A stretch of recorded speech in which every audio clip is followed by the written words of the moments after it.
The Green Hornet.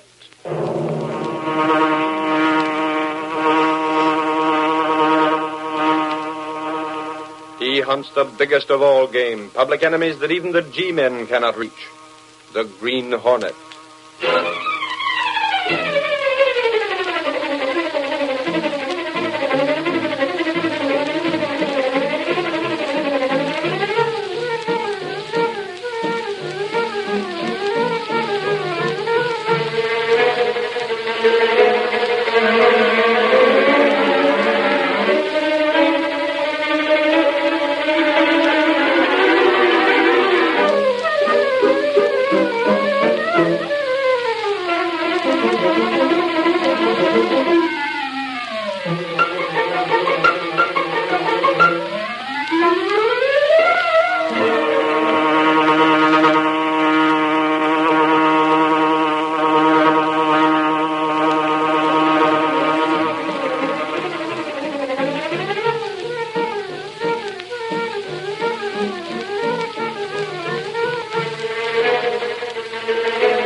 The adventure, There Was a Crooked Man.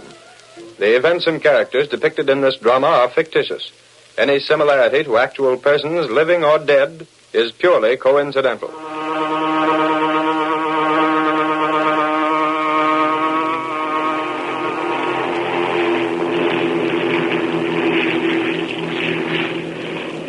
Aboard the eastbound transport plane.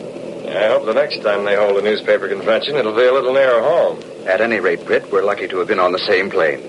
Hope you got as much out of your convention as I got out of my trip to Chicago. Oh, which reminds me, Conway, why did you go to Chicago? Why? Well, when James Conway, a one-man grand jury investigating graft, leaves for an airplane trip, that's news. That's what I'm afraid of.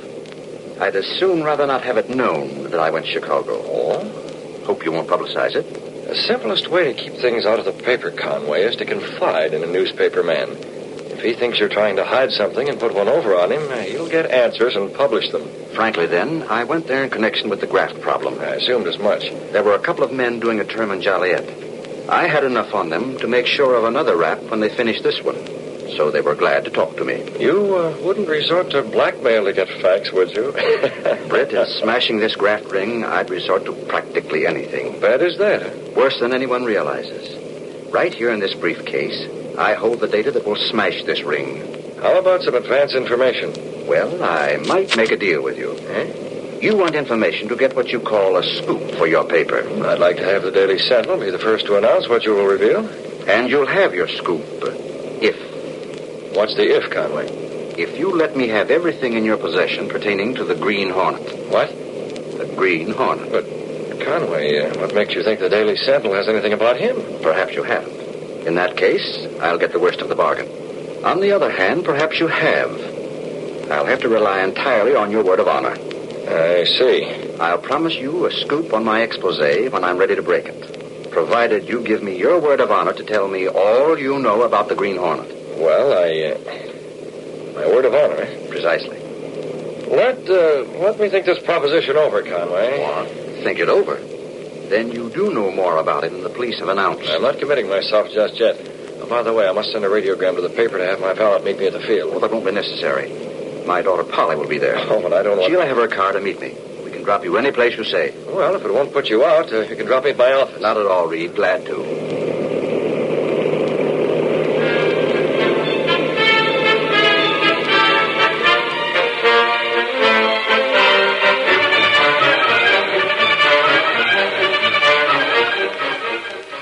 Meanwhile, at the airport, Ed Lowry of the Sentinel approached a sport roadster. Say, you're Polly Conway, right? What? Why, yes. My name's Lowry of the Sentinel. Waiting for the Chicago plane? Yes. By any chance, are you waiting for your father? How did you know who I was? Those low license plates are a dead giveaway, Miss Conway. Oh, Heard your father was digging up some facts in the Midwest. I'm sure I wouldn't know. How soon is the plane due to land? Half hour. Are you here to meet Father, too? Me? No, I'm just here scouting for news. You know, sometimes big names come in on the planes. Oh. My boss was in Chicago, too. Wonder if you met your father there. Mr. Reed? Yeah, know him? Indeed, yes, very well. Say, that's one nasty mess we're having in this town, isn't it, Miss Conway? I wonder how your father's investigation is going. I'm sorry, Mr. Lowry, If anyone can smash this graft ring, he's the man to do it. You really think so? He's told you about it, of course. Well, A couple dozen gambling houses running wide open with all kinds of protection. Cheap joints where they let a sucker play for a nickel and others where they let them do anything to limit, win or lose. Yeah, really, Oh, Miss Conway, he must have mentioned them to you. Well, if he has, I've paid little attention. The sheriff of the county attempts a raid once in a while, but there's always a tip-off. Is there? Yes. Yet the same sheriff completely smashes the joints that try to open in competition to Deke Slotkin. Say, what's your father said about Deke Slotkin? Now, there's a crook who's in solid. Wonder how much he pays for protection. If you're trying to get information out of Me? No, where'd you get that idea? I'll bet Deke Slotkin has tried to approach your father, hasn't he? Miss Conway, Yes, wire just came to the office for you. thank you. From your father? Oh, really, Mr. Lowry, it's none of your business. Darn. Bad news? We missed the plane and we'll have to come by rail. I'm to meet up at the station later. I'll go with you. Oh, no, you won't. Wait, I'll tell you what. Let me check at the office and see the passenger list of that plane. Goodbye, Mr. Lowry. It's nice to have met you. Now, lady, wait. Gosh, what a girl.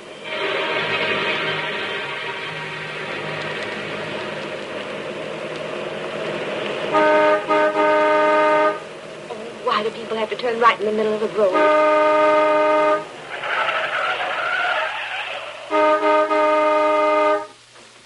Can't you pull to the side and let me pass? Just a minute, lady. Oh, I didn't see. Put that gun down. What does this mean? Just keep your hands on the steering wheel, Miss Conway. I'm riding with you, and you go where I tell you. How dare you? Get out of my car. What's the Now, meaning? take it easy, and you won't be hurt. Okay, boys. Pull to the side and let us by. You can't get away with this. Turn left at the next side road. Why, you... Do as I say.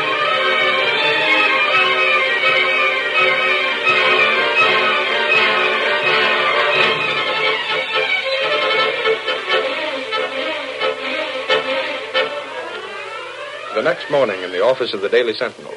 Holy mackerel, if this don't beat the Chinese. Hey, where's Gunnigan? What? Lunch. I thought a city editor lived on ink and paper. Lunch. With a story like this, he's eating. Gangway, I gotta see the boss. What's the matter with you, Lowry? Deke Slotkin smacked the homer with the bases loaded.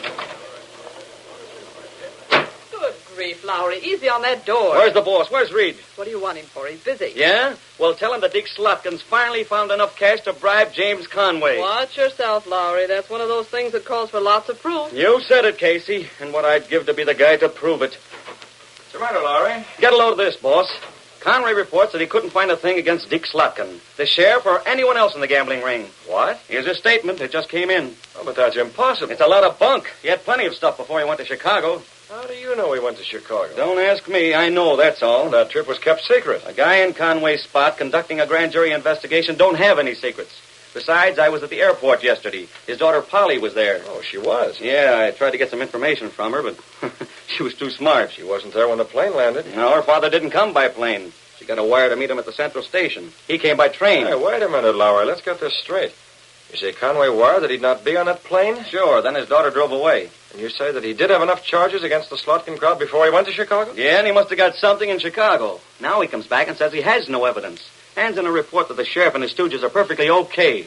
Says Deke Slotkin is on the level. And we know darn well this county reeks with graft. But Lowry, Yeah? James Conway was on that plane.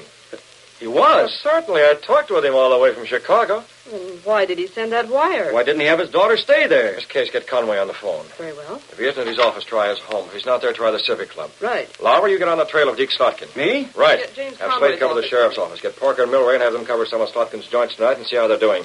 They'll know whether or not the gambling is running full blast. And if it is? We'll know Slotkin's mob feels perfectly safe. I get it. The last 2 weeks they've had a soft pedal on. Get going. Don't worry, I'm on my way. No. Oh, sorry, buddy. I didn't see you come. James Conway. Conway, the very man I want to see. Come in. I was just calling Say, you. Mr. Conway, I want to talk to you. On your way, Lowry. This doesn't change instructions as far as you're concerned. Oh, how do you... Britt, I want to speak to you. There's no one I'd sooner see. Privately, if you please. Oh, come on in my office. Miss Case, if those other men Lowry's going to call for me should come in for orders, have them wait. Yes, Mr. Reed. There we are. Sit down, Conway. One of my reporters brought in some news about you. Yes, I know they did. All the papers have it. I couldn't do anything else. I had to issue that statement. That you made no findings whatever against the gambling graft? Yes, Reed, I had no choice. What's behind this, Conway? Reed, there's just one man who knows I did have information. Oh, I knew it. You told me as much on the plane yesterday. That's why I'm here today. To ask, to beg you, Reed, to forget everything I said yesterday. Why? Please don't ask any questions. Will you do as I ask? That's a large order, Conway. I know. You told me yesterday you were ready to smash the gambling ring in this county. You said you got enough information in Chicago to expose the sheriff and his crooked deputies. You guaranteed to prove that Deke Slotkin could run his gambling houses wide open because he was paying plenty for protection. I know. I wish I'd bitten my tongue off before I said that. What's happened since then? I can't tell you. I can't tell anyone. Conway, I told you yesterday that you could trust a newspaper man. This is different. I also told you that if you tried to put one over on a newspaper man, he'd go a long way to get to the bottom of things. I know, Reed. But this, well, you can't get to the bottom of this. Where's your daughter, Conway? What? You heard me.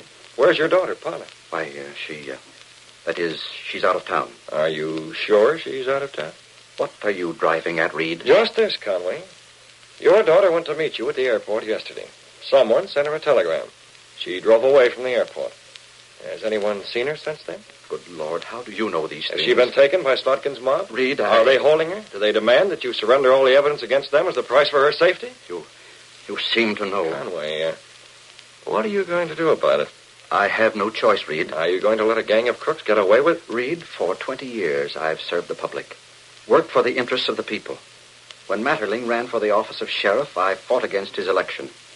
He was elected through no fault of mine. Oh, you needn't tell me, Conway. I fought with you. As soon as Matterling took office, he started this tie-up with Slotkin. To correct the mistake the voters made, I kept after him. I did have a case against him. I meant to expose him. But now I can't, Reed. I'll give everything I've got in public service, except my daughter. No matter how much I may want to expose this gambling ring, my daughter's safety comes first. Even though you know who captured her, you can't do anything about it. How can I? Any one of dozens of underworld rats could have handled this abduction. Yeah, I'm afraid you're right. And there's no way to force those behind it to admit their connections. How are you advised what to do? They called me on the phone. Have you destroyed the evidence? No. Handed it over to them? I will do so. But you haven't done it yet. I can't say any more, Britt. I came here simply to ask you to forget what I said yesterday. Where is that evidence now? Britt, I can't say any more. Will you do what I've asked? You may count on me, Conway. I knew I could.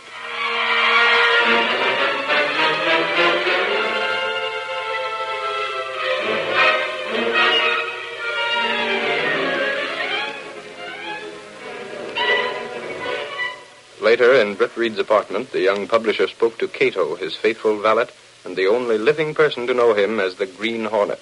Cato, we're going out tonight. We're going to see what we can do. Very well, Mr. Britt. I wondered, Cato, just how I could give Conway all the information I had about the Green Hornet. No, you'll not have to. No, Cato, I won't have to. His daughter's disappearance makes it unnecessary to keep that bargain with Conway. Still, I'd almost prefer telling him the whole story if it were the only way to smash this gambling ring.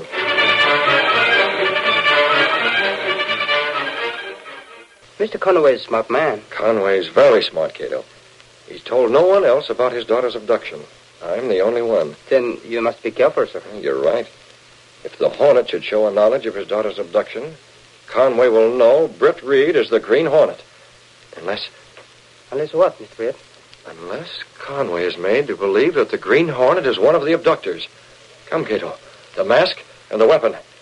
Tonight, Conway is going to meet the Green Hornet.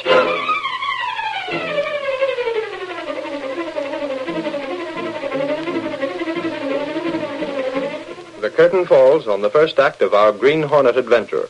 Before the next exciting scenes, please permit us to pause for just a few moments.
Now, to continue our story.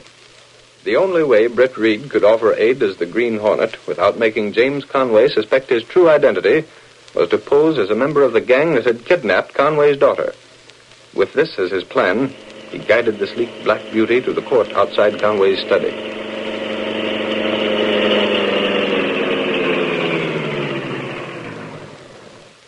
Wait here in the car, Cato. Yes, Mr. Britt. I'll go through that French window. Conway's in his study. Very well.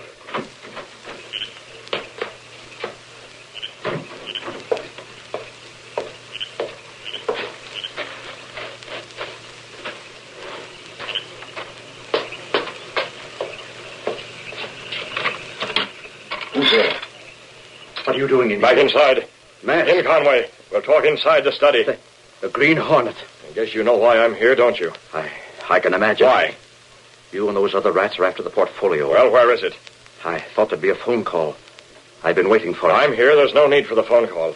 But if I give you what you want, how do I know my daughter will return safely? You'll have to take your chances on that. If she's seen any of you might not let her go free to testify. You certainly won't go free if you don't stop stalling. Hand over those affidavits. But Be quick about it.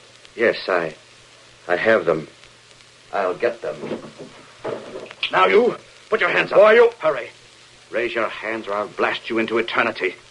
More nerve than I gave you credit for, Conway. Take off that mask. Conway, do you know what this will mean to your daughter? I know that I'm about to learn the identity of the Green Hornet. After that, I'll dictate the terms. You'll send my daughter back, not to save the gambling ring, but to protect yourself. My silence in exchange for my daughter's life. Don't be a fool, Conway. You can't help your daughter this way. Take off that mask. Take it. Something's wrong. My throat. Too bad, Conway. You forgot I might have an assistant. I saw him. Shot gas from the window just in time. Now get in here quickly.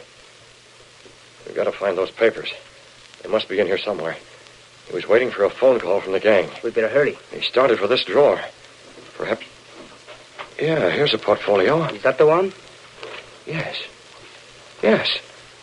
Well, this evidence is enough to send Sheriff Marterling, 3 of his deputies, and the entire gambling ring to jail for life. He had them, eh? And on top of that, they have a kidnapping charge to face. Conway said he was waiting for a phone call. Yes, sir. It was to tell him how to go about exchanging these papers for his daughter. Well, we'll stay right here and take that call.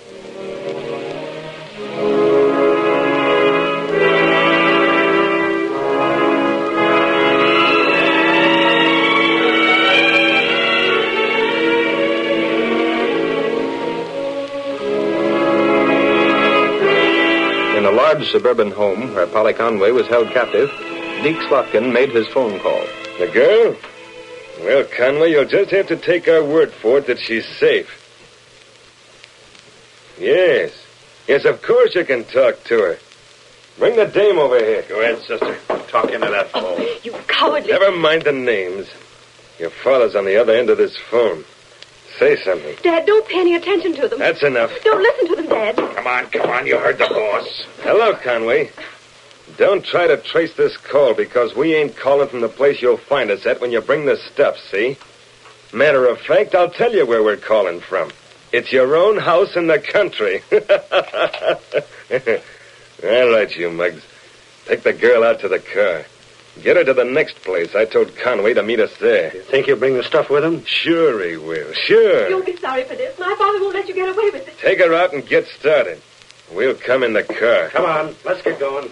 Dick, Yes, Steve? the dame's seen us all. We don't dare let her go. No? She'll squawk. She'll send us all to the gaol for life. Who said anything about letting her go? On the other hand, if we don't let her go, Conway knows who'll be doing her in. It's all worked out, Steve. We got the girl's car parked at the 7-Eleven club. Yeah? Conway comes there with the evidence and leaves with the girl. Sure, but... On the way back to town, they cross the Battlestone Bridge. And that's where they have an accident. And get this, Steve. You know how it's going to look like this accident happened? I'm listening. It's going to look like he come out here with his daughter. They had a couple of drinks. A couple too many, get it? And Conway's too tight to drive his car, so he goes off the bridge. Boy, that's a Lulu. Yeah, and 6 of you guys will swear the girl was at the club. Come on now, we got to get to the 7-Eleven club before Conway does. Tell the boys to watch for his car in the parking lot. Right. Conway is one guy that couldn't be reached with cash. Well, we'll reach him this way. Permanently, Steve. Permanently.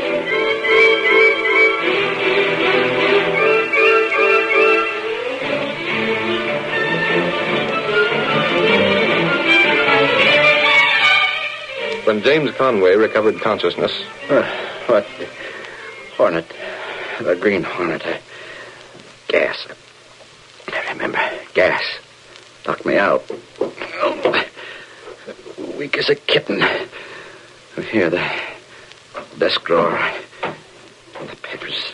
Papers gone. The Hornet. Oh, yeah. The phone. I'll show him. He can't bluff me. Hello. Give me police headquarters. What's this? Dropped something. A dress. Good Lord. Hello. Police headquarters.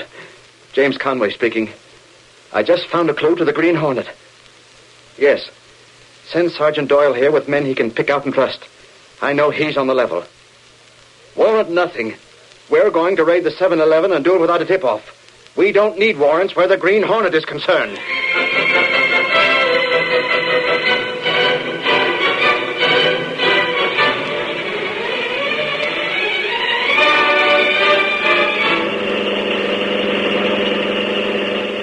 Cato, these papers tell all about the 7-Eleven club. How there's a secret entrance to Deke Slotkin's office. How much is required for protection. That is good. If only Conway is the fighter he proved to be when I was in his home. If he is not, Mr. Brett. If he isn't, Cato, I don't know what will happen. It might mean the end of the Green Hornet. Our luck must make James Conway realize what the note I dropped in his office meant. It must give him added courage enough to act on it. More, Mr. Brett. More? What do you mean more? You must get out of the club. Yes, that's a problem, Cato. Once inside the 7-Eleven club, how am I going to get out? There's the club just ahead. Now to find that secret entrance.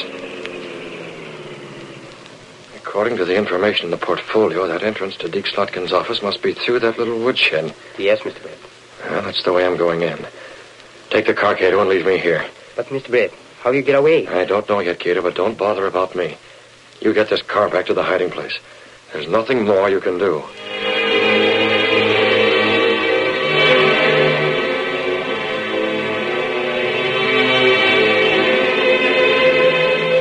Holly Conway, her hands still tied, was in Slotkin's office. Better put a gag on her, too, Steve. Okay, boss. Whatever you say. Yes, you'd better, you pack of yellow rats. 4 of you here, and you're afraid of one girl. Shut up. Take it easy. Get a gag in her mouth and get outside. Watch for Conway's car. Who's that? I wouldn't know, boss. Who knows about the secret door to this place? You got me, Deke. Must be one of the bunch. The only one of the bunch that knows about that isn't here. He's in stir in Chicago. Maybe he's out. No, he isn't out. If he was, we'd have heard of it before this. Say, do you suppose Conway knows about that? Maybe he does. Should I open it? Yeah, open it up. All of you, stand where you are. Hey, what's that? The Hornet. What the Samuel? Move back in there. Hey, what's all that smoke behind you? That tunnel behind me's been filled with gas. You better close that panel if you don't want it to come into this office. I'll close it. What's the big idea? Who sent you? I'm here representing Conway. Close that panel. That means no one will leave by this exit, Slotkin. Did Conway send you here? What do you think? I'm here to take the girl and leave these papers. Hold on. That stuff don't go, understand? Oh, you figure on stopping me, Slotkin? Now, Hornet, put down the rod. We can get together. Untie that girl. Hurry it up. I'm taking her out of here with me. And just how do you figure on getting her out, Hornet? You think you can walk right through that crowd in the gambling rooms here with a Hornet mask on without nobody stopping you? I said untie her. Guess again, fellow. I'll shake it down. Gas, you fool. If anyone else wants some gas, just make a play for a gun. You're going to untie that girl, and we'll have to gas the bunch of you and do it myself. Take the ropes off her, Steve. He can't get out of here. Okay. Conway thought you wouldn't be depended on to keep your word. He kept his. See, here are the papers, all the evidence he got against you. Yeah, let me look at them. Now remove that gag. All right. I'm doing it. I suppose you think you're smart finding that secret entrance. Well, let me tell you, Hornet, you haven't a chance in the world of getting out of here. That's the cops. The signal. It's a raid. We didn't get a tip. Don't try to rush that door. We gotta scram. Help! Boss the dame. Them papers, if they catch us... Hey, we'll find you here. See how you like this gas. There's enough in that bomb to fill the room, and here's some more. Now to get out of here. Across the corridor. There's that room there. Come on, then. Slotkin's private office is this way. I'm right with you, Conway. Get back there. Here's one raid you weren't kicked off. Here's the office. The door's open. Conway, why didn't you tell me you were going to raid tonight? Hey, you here? It looks that way, eh? Holy smoke, boss. You can't be here found in a raid. I was after information. Stay with us, Reed. My daughter is here somewhere. The Hornet's here, too. Hornet? Yeah, he tried to threaten Conway. He's in with the gang. You stick with us, boss. Make out you made the raid along with us. Oh, there's my daughter. Polly. Polly, are you all right? This room's filled with gas. Careful how you enter it. What's this stuff? My evidence. The things the Hornet stole. Here's Ferber, Slotkin, and a couple of others. They're out cold. Polly, speak to me. Are you all right? I'm sure she's not harmed, Mr. Conway. The gas the Hornet uses is not dangerous. Mr. Reed, this'll smash the ring. Look at the stuff that's here. I know. You know. Well, Conway told me about it. I think, Conway, that now the Sentinel has a story. The Sentinel has. I wonder which of these 4 men is the Green Hornet. I doubt if any of them is. You seem to know a lot about the Green Hornet. You said the gas was not dangerous. You claim none of these is the Hornet. I happen to know quite a bit about the Green Hornet. In my position with the Sentinel, I've been well informed about him. That's right, Conway. There's only one guy that knows more about the Green Hornet than Britt Reed does. And that's the Green Hornet himself.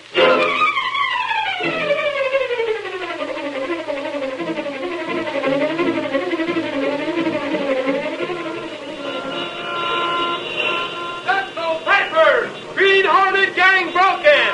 Sheriff indicted. Gambling ring exposed by grand jury. Green Hornet still alive. Sentinel, let's be present.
The story you have just heard is a copyrighted feature of the Green Hornet, Incorporated.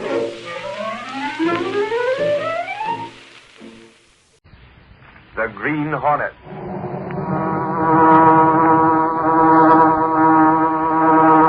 He hunts the biggest of all game, public enemies that even the G-men cannot reach. The Green Hornet.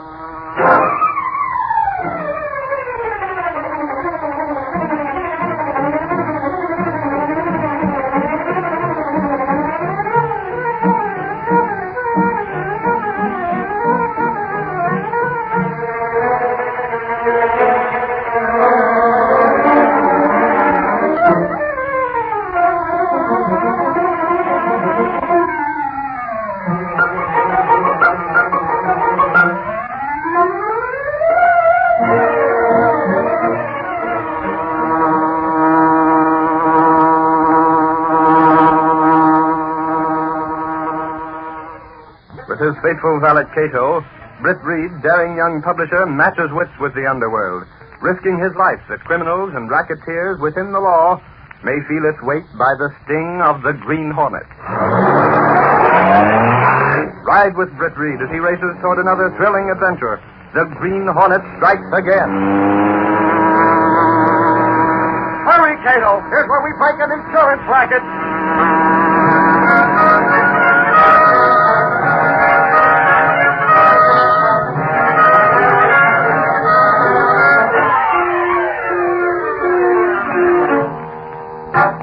No, I tell you, I won't pay. Mrs. Rivera. I won't pay them. They're crooks.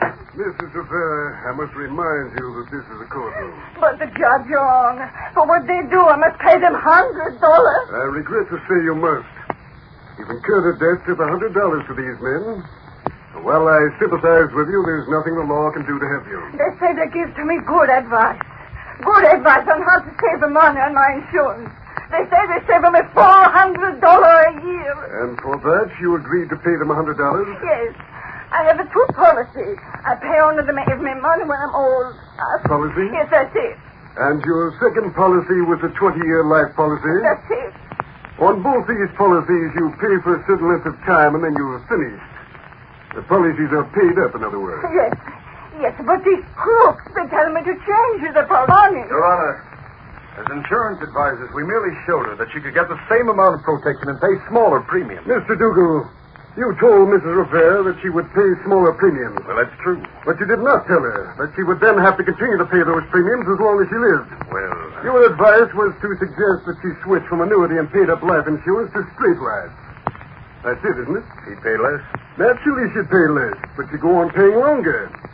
Why didn't you explain that to her? Well, so few people can understand the many angles of insurance that we And don't... you took advantage of that fact to work a racket. Look here, you can't... Quiet. But I tell you... I said quiet. Mrs. Rivera, Yes, it does. these men set themselves up as insurance experts. Unfortunately, in this particular case, I don't think they had your best interest at heart. That isn't true, Your Did Honor. you tell Mrs. Rivera that advice is given by the insurance company, given free to anyone who asks for it? No, that wasn't my responsibility. If she chose to come to us for advice, that's what we're for. She agreed to pay us, now she won't. I demand that she pay. Your ounce of flesh, eh? We're entitled to the money. If the laws of this state gave me any leeway, Mr. Dougal, I'd make it more difficult for you to collect. You gave Mrs. Rivera advice that she could have gotten for nothing. And not very good advice. If I could get it free, then why I have to pay them? Because these men have taken advantage of the law, as well as you, Mrs. Rivera. They charge for advice. If you go to them for advice, the law can't stop that. $100. I'm a poor woman. I thought they would help me. It's people like you, poor people who are looking desperately for a way to save money. They're the ones who most often fall victims to racketeers. It will take me so long to pay. Money I need for the house, for the children. They said they would help me to save the money. And now I... It is the hope of this court that someday men who make a racket out of insurance advising are weeded out from those who do so honestly. That the State Insurance Commission will have the power...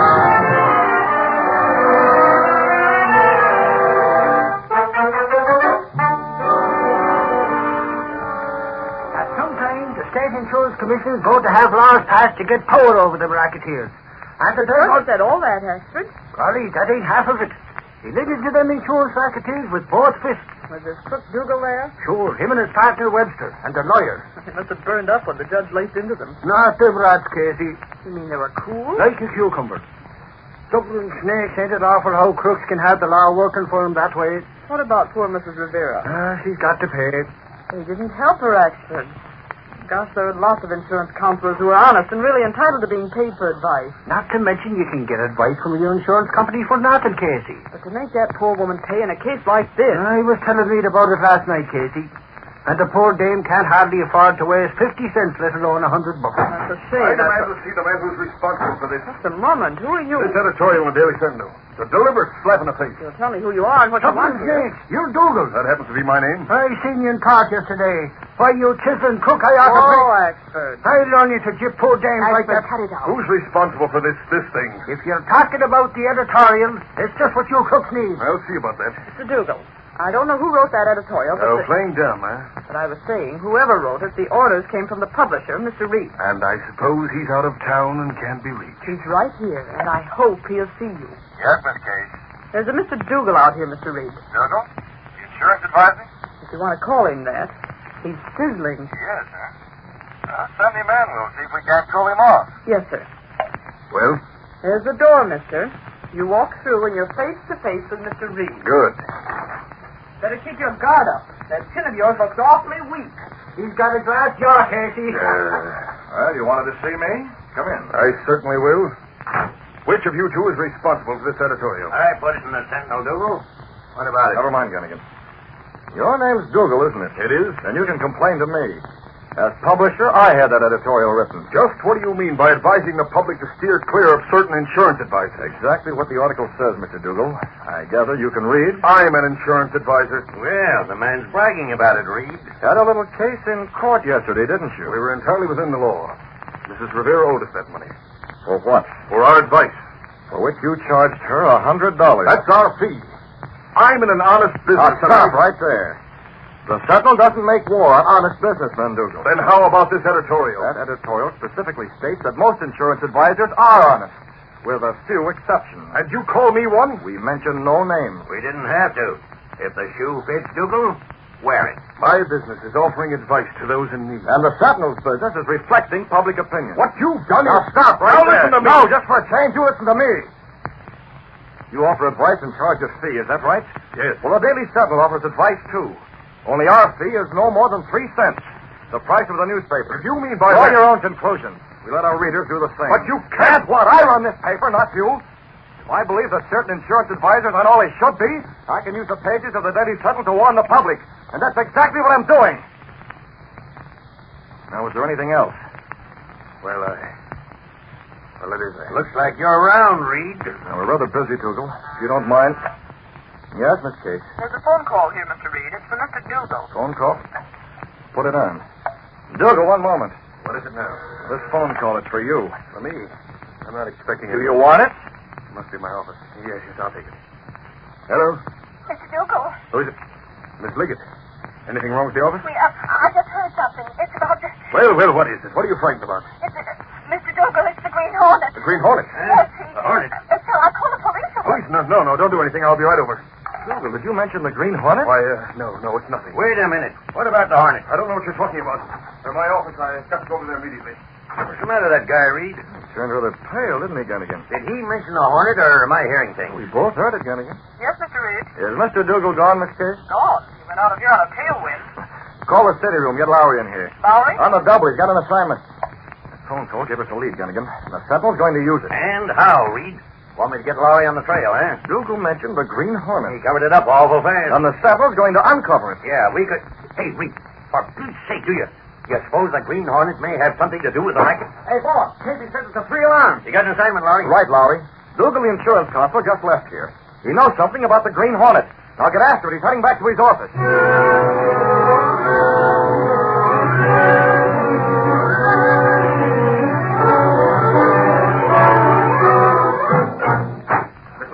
Well, what's this about the Green Hornet? Well, we got a letter. Where is it? I gave it to Mr. Webster. He's inside in the... I know where he is, you fool. Webster. Yes, operator, hurry. The police department. Webster, put down that phone. Oh, hello, Dougal. Hey, what's the big idea? They were calling the police. Sure, we can't take any chances. Didn't Liggett tell you my orders? I said not to call the police. Yes, she told me, but Shut then up. Call the police and what happened? Huh? Publicity, more publicity. We've already had enough of that from the Daily Sentinel. Don't you... We don't want any more glaring lights turned on us. Too many people we've hoped. So what? We're within the law. We are, yes. We don't want bad publicity. Tell the police and they'll swarm down here. Ask our business. Reporters will flock here. Yeah, there's something in what you say. I had an idea you might try dumb stuff like this. That's why I hurried. Now, where's the letter from the Hornet? It wasn't from the Hornet. But you It's said... about the Hornet, yes. Here, look at it. Unsigned. Typewritten, too. Why, this note says that one of our clients is the Green Hornet. Yeah, it could be any one of 100 people. This note must be from someone who knows the Hornet's identity. That's what I figured. But why should the Green Hornet be interested in what we're doing? I wish I knew. Maybe that's a crank letter, Dougal. If it were signed by the Green Hornet, if it were a demand for money, it might be false. You know, a crude attempt at a shakedown, but... Well, this letter's apparently doing us a favor. I hadn't thought of that. Must be from someone who hates the Hornet. Well, that takes in everybody. They fear him like the plague. Yeah. If you want to learn the real identity of the Green Hornet, he's one of the suckers on your list. Do you think it might be that man Black, the one we had in yesterday? He said he was looking for advice on insurance, but he looked kind of tough. Too dumb. Hey, Dougal, if we could locate the Green Hornet, we'd get that reward. Never mind the reward. Huh? You fool, that reward is chicken feed. I don't get it. Webster, how much would the Hornet pay us not to tell the police? I don't... Hey, that's an idea. We could collect plenty. Yeah, if we learn who he is. We have a lead already. All we need is to... Well? The man outside. He's a reporter from the Sentinel. He wants to talk about the Hornet. We're not talking. Send him away. Oh, wait. A reporter, huh? Maybe he can give us some information without knowing it. I'll talk to him first. Then we'll send him away.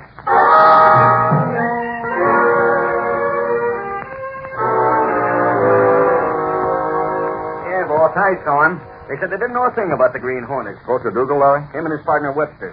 Claimed they never had a thing about the Green Hornet. But they asked an awful lot of questions. See. About the Hornet? Whether I'd ever seen him, how big he was, what sort of build he had. You told him? Sure, I've seen the Hornet. Came close to him a couple of times. Yeah, but never close enough. Why, boss, did it make any difference? No, Lowry. If you satisfied their curiosity, that's okay. And, boss, were they curious?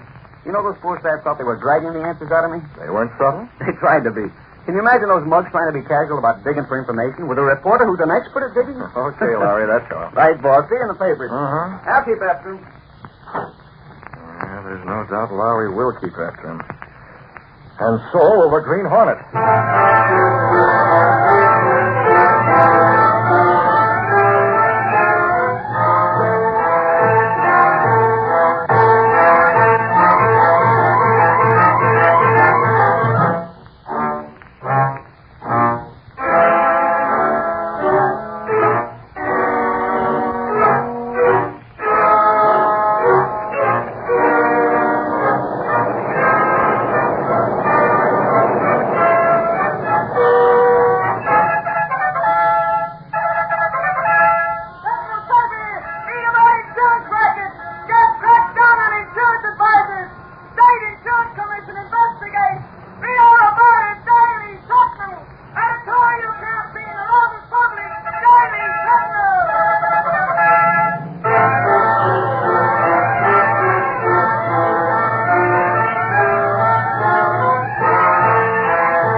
In Britt Reed's apartment one evening, Britt cornered Michael Axford, his bungling bodyguard, as he was about to leave. Hey, wait a minute, Axford. You hardly finished your coffee. I got a step on it, Reed. But only 2 cups, Axford? Cato feels slighted. Golly, your feelings ain't hurt, Cato. No, Mr. Sir. It's only on account of I'm doing some investigating on the Green Hornet, Reed. And being a man of action, I don't sit around when I could be out sleuthing. It's about the insurance advisors? Yeah, them crooks, Dougal and Webster. They keep denying it. But me and Lowry got a theory that they're mixed up with the Hornet somewhere along the line. Yeah, Dougal mentioned the Green Hornet in my office. Yeah, but he's been denying it ever since, Reed. You believe him? Oh, not me. That's why I'm going out. I figured if we can't watch Dougal long enough, we're going to learn something. About the Hornet? Holy cow, what else?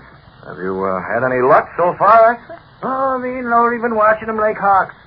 Them guys is acting awful suspicious, Reed. Yeah, I heard they pumped Lowry all they could. That ain't all. No? They've been going around calling on a lot of people, Reed. Yeah, Lowry mentioned that. You checked up on these people? Every one of them was guys that had been going to Dougal and Webster for insurance advice. Could they explain the call? Nope. Just that the two of them asked a lot of phony questions. Indirect questions, Axford? Yeah, that's it. Like they were trying to get information without letting on. The same way they asked Lowry about the appearance of the Green Hornet. Yeah, and... Holy crow. What is it? I just thunk of something. Reed, do you suppose one of them guys might be the Hornet? Dougal or Webster? No, one of the guys that was asking the questions from. Golly, now that I recollect, there was one fellow that might be the Hornet. So? Yeah, a guy named Lund. Lund? Yeah, I got his address wrote down here in my little book. I'm keeping a list whenever we talk to somebody what we're speaking to Dougal and Webster. Oh, let's see that book, Axford. Well, Lund. Well, what makes you regard him as a possibility? Me police trainer, that's what. He looks like the Hornet? Well, I ain't never seen the Hornet's face on account of that mask the Hornet wears. But this guy's about the same size. Oh, there's plenty of times I've been as close to the Green Hornet as you and me right now, Reed. Uh-huh. But that's no indication, Axford. After all, you've often said that my build was similar to the Green Hornet. But this guy, Lund, Reed. Wait, let me see that book. Another clue? Yep, just like I thought. Dougal and Webster went to see Lund twice.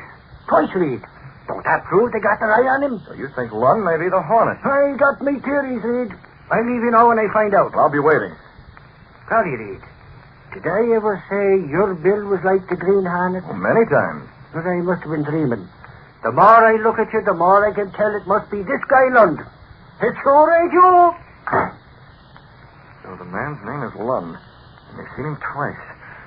Cato. Yes, Mr. Bates. That note we sent Dougal is bringing results. I heard Miss Oxford. Dougal's working a racket in insurance advising, Cato. It's entirely within the law. So legal that nothing can be done to break it up. Nothing legal.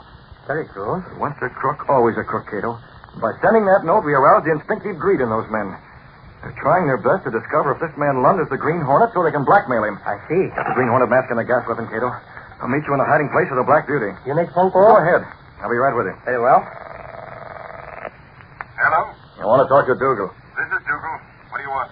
You got a note from me a week ago. Who is this? A note about the Green Hornet. Oh, yes, yes. I got another tip for you. You've got your eye on one man, haven't you? Well, I'd rather not say. You don't have to. But if you want to make sure, go to 1674 East 10th Street tonight. 1674? East 10th in an hour. But I don't If you line anything up, we split. Understand? Who is this? 1 hour. Now to join Cato and the Black Beauty. Behind a secret panel in Biff Reed's clothes press, a narrow passage led within the wall of the apartment house and directly into an adjoining building. Supposedly abandoned, this building was in reality the hiding place of the super-powered, streamlined car of the Green Hornet. Everything set, Cato? The Black Beauty okay? Quite ready, Miss Bates. You take the wheel. We have an hour to get to 1674 East 10th Street. I'll explain what you're to do on the way.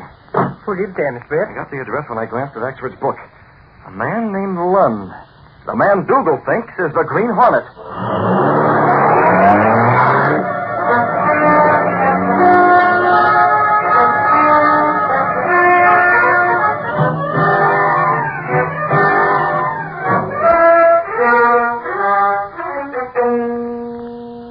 How long have we been waiting, Dougal?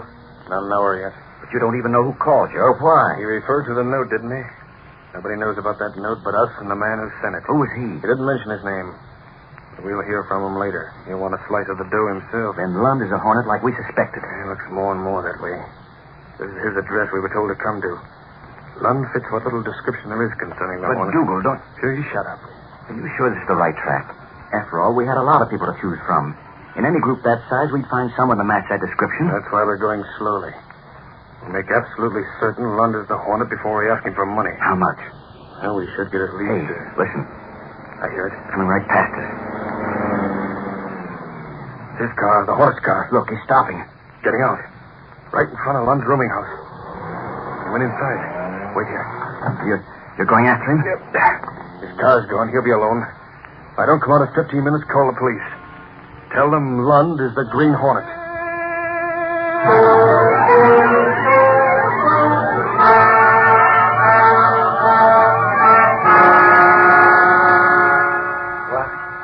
What are you doing here, Mr. Dougal? A little cold, Lund. You don't mind if I keep this gun pointed at you? Get out of here. What are you hiding? Me? Why? Move away from that table and keep your hands up. No, wait. Move, I told you. 10 minutes and my friend calls the police. But you're making a mistake. I'm not the Green Hornet. I thought so. A mask and a bunch of stickers. They're not mine. Never mind that. You're the Green Hornet. We got a letter. We were parked right outside. I saw you get out of your car and come in here. What makes you think... Now listen, Hornet, go on denying it all you like. But I'm telling you this. Pay me $50,000 or I'll tell the police you're the Green Hornet. My name is Lund. Okay, Lund. That's all I have to say. Think it over. But I said 50,000. Call me when you get it. And don't try to get rid of me either.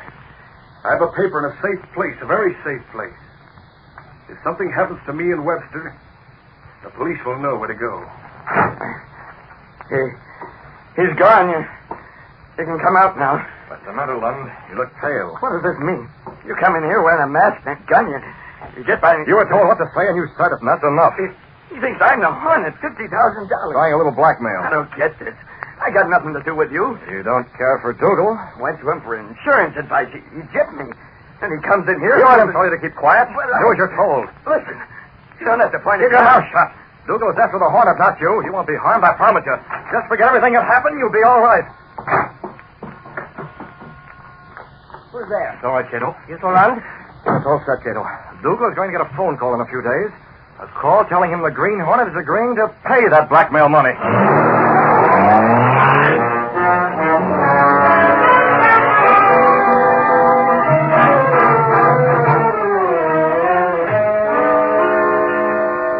Yes, Dougal. About that $50,000, I haven't been able to call you before, but it's all right. I knew you'd be sensible, Hornet. Don't use that word on the phone. Oh, yes. Very well. When shall I get it, Mr. Lund? Come around tonight. I'll be expecting you. There, Cato. Dougal thought it was Lund calling. Your handkerchief over the mouthpiece. Muffle my voice well enough. Yes, sir. Tonight. Lowry and Axford is still at headquarters? I think so. Yeah. Keep your fingers crossed on one angle, Cato. If Lund keeps silent, we'll smash these racketeers. But if Lund talks, well, we'll have to play the cards as they fall.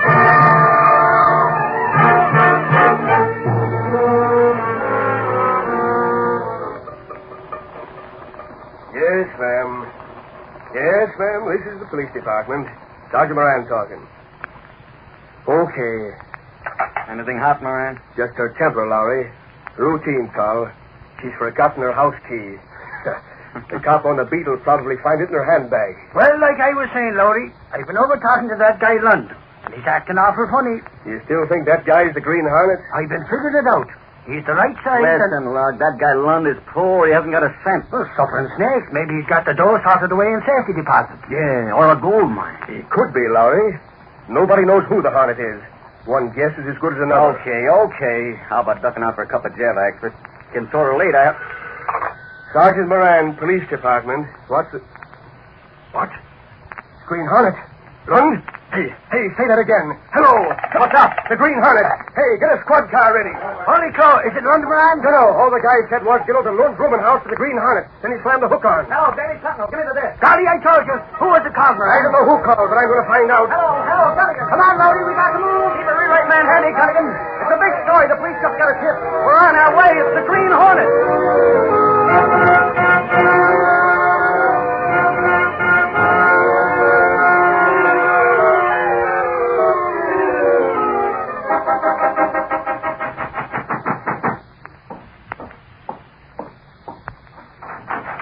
Yes, inside Lund. You. Matt, the Hornet is in it. Dougal's on his way here. He expects $50,000. But I didn't call him. No, I called him. I haven't got any money. Tell him that. He said he'd tell the police I'm the Green Well, Hornet. you're not the Hornet, so why worry? Poor, I can't prove it. They'll take me, put me in Dougal jail. and Powder crooks, racketeers. They're going to be smashed now. Hey, open up. Come on, Lund. We know you're there. Wait, I made it fast. Lund, tell him just a moment. I'm coming. Just a second. Come here, close to the window. Hurry. Don't shoot me. I'll be up this fire escape. You let the police in, but don't say a word about the Hornet being here. Do you understand? Yeah, well, pull the trigger, will you? You'll be safe, absolutely safe, if you follow those instructions. What's more, Dougal and Welch will be finished. All right. Have no choice. Go ahead. Answer that door. Hey, Lund, come on. Okay, Lund, let's have it. Are you the Green Hornet? No, We better start looking the place over, Moran. Maybe he's got the stuff hid away. Here's the closet. Hey, quiet. Huh? Yeah. Somebody coming up the steps. Who is it, Lund? Dougal and Webster. They're trying to blackmail me. Blackmail, huh? Moran, Axford. Come on, duck in this closet. Golly, you're right, Lowry. We'll find out what they're trying to blackmail Lund about, huh? You look awfully scared, Lund, for a guy that's supposed... Inside, they're here. Now, let him in. We'll leave this closet door open a crack. Lund, come on. I don't dare yell with a Hornet on the fire escape. Come in. All right, Webster, keep an eye on him. Where's the $50,000, Lund? You're making a mistake. I'm not the Green Hornet. Come on, you called up. You said you'd have the dough. No, I didn't. Look, I'm tired of you stalling. We know you're the Green Hornet, now pay up. We could tell the cops, but we want the dough instead. You pay or we will tell the cops. You're blackmailing the wrong guy. I'm not the Hornet, and I can prove it. Bluff, huh? Okay, you ask for it. When the police learn about it... The police know already, don't What? they, sir? Keep your hands off that gun. I got him. Give me that. Get him. He's the Green Hornet. Don't shoot. I give up. We'll watch it run, Dougal. And you two rats are wanted for blackmail. Oh, you can't. Who says we can't? We heard you try to squeeze money out of him. He'll do a stretch for that and a long stretch. They're making a mistake. I'm not the Hornet. I can't talk. There's a gun pointed at me. Gun? Nobody's got a gun. The Hornet has. Well, what of it? The Hornet uses a gas gun. You ought to know that. A gas gun? You mean it's just gas? Why, sure. Can't hurt a fly. So that's it. There's the Hornet there. Huh? I'm the fire escape. Come on, we'll get that crook. Well, there's nobody here. Dougal, you fool. It's a trap. This man isn't the Hornet. Holy mackerel, look. There he goes. That's the Hornet's car. There, I told you. There's proof I'm not the Hornet. There, we can see that, Lund. And you can't hold us here. No, you'll help her plenty. This guy isn't the Hornet, but you tried blackmail. And the charge is going to stick. Well, let me go. That Green Hornet, he did this. If I ever see him, I'm down, you rat. The only thing you'll go to see is bars. Your racket's all washed up.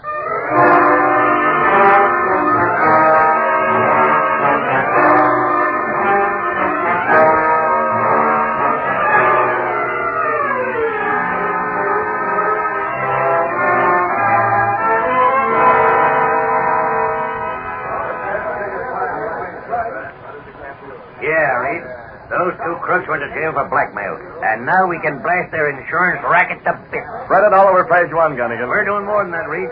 I took your suggestion. Lowry's doing a series of articles about those rats, telling the inside story of their insurance racket. That's great. When the public starts reading, that racket will be wiped off the slate. Get the sentinel out on the streets.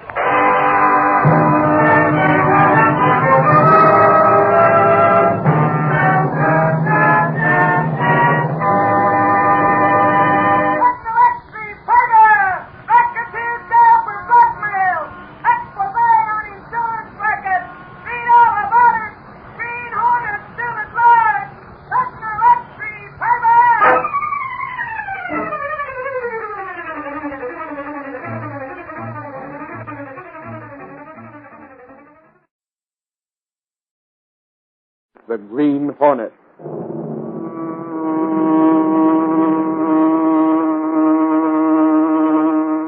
He hunts the biggest of all game, public enemies that even the G-men cannot reach. The Green Hornet.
The adventurer, not a drop worth drinking. The events and characters depicted in this drama are fictitious. Any similarity to actual persons, living or dead, is purely coincidental.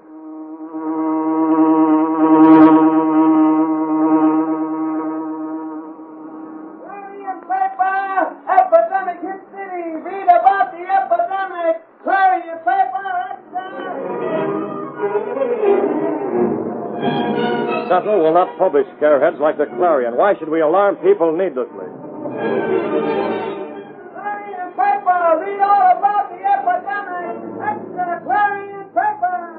Analysis of over 50 samples of milk taken at random convinced me that we must look further for the source of contamination, which gives rise to the present epidemic. Signed, Grant, City Health Department. In my opinion, the present epidemic is nothing about which to become alarmed. Such an ailment occurs with the present frequency about once every 7 years. I believe this spring is simply the time for the recurrence of such an epidemic. Signed, Dr. Holmes. Samples of the city water supply show no trace of contamination. Signed, Fox, City Chemist. The public is advised to boil all drinking water. Signed, Health Commissioner. Can you trace the fever in the last 24 hours? Larry is sorry you left the clinic.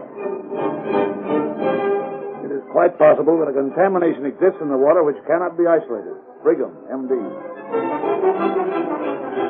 I demand an investigation be conducted. Maybe our purification system has failed. In my opinion, there is nothing about which to become alarmed. Boil all drinking water. Such an ailment occurs as an epidemic about once every 7 years. I demand an investigation. What's the matter with our water system? There is nothing about which to become alarmed. Having an extra paper. Epidemic on the increase. Investigation is demanded. Play this epidemic down. There's no reason to alarm the public.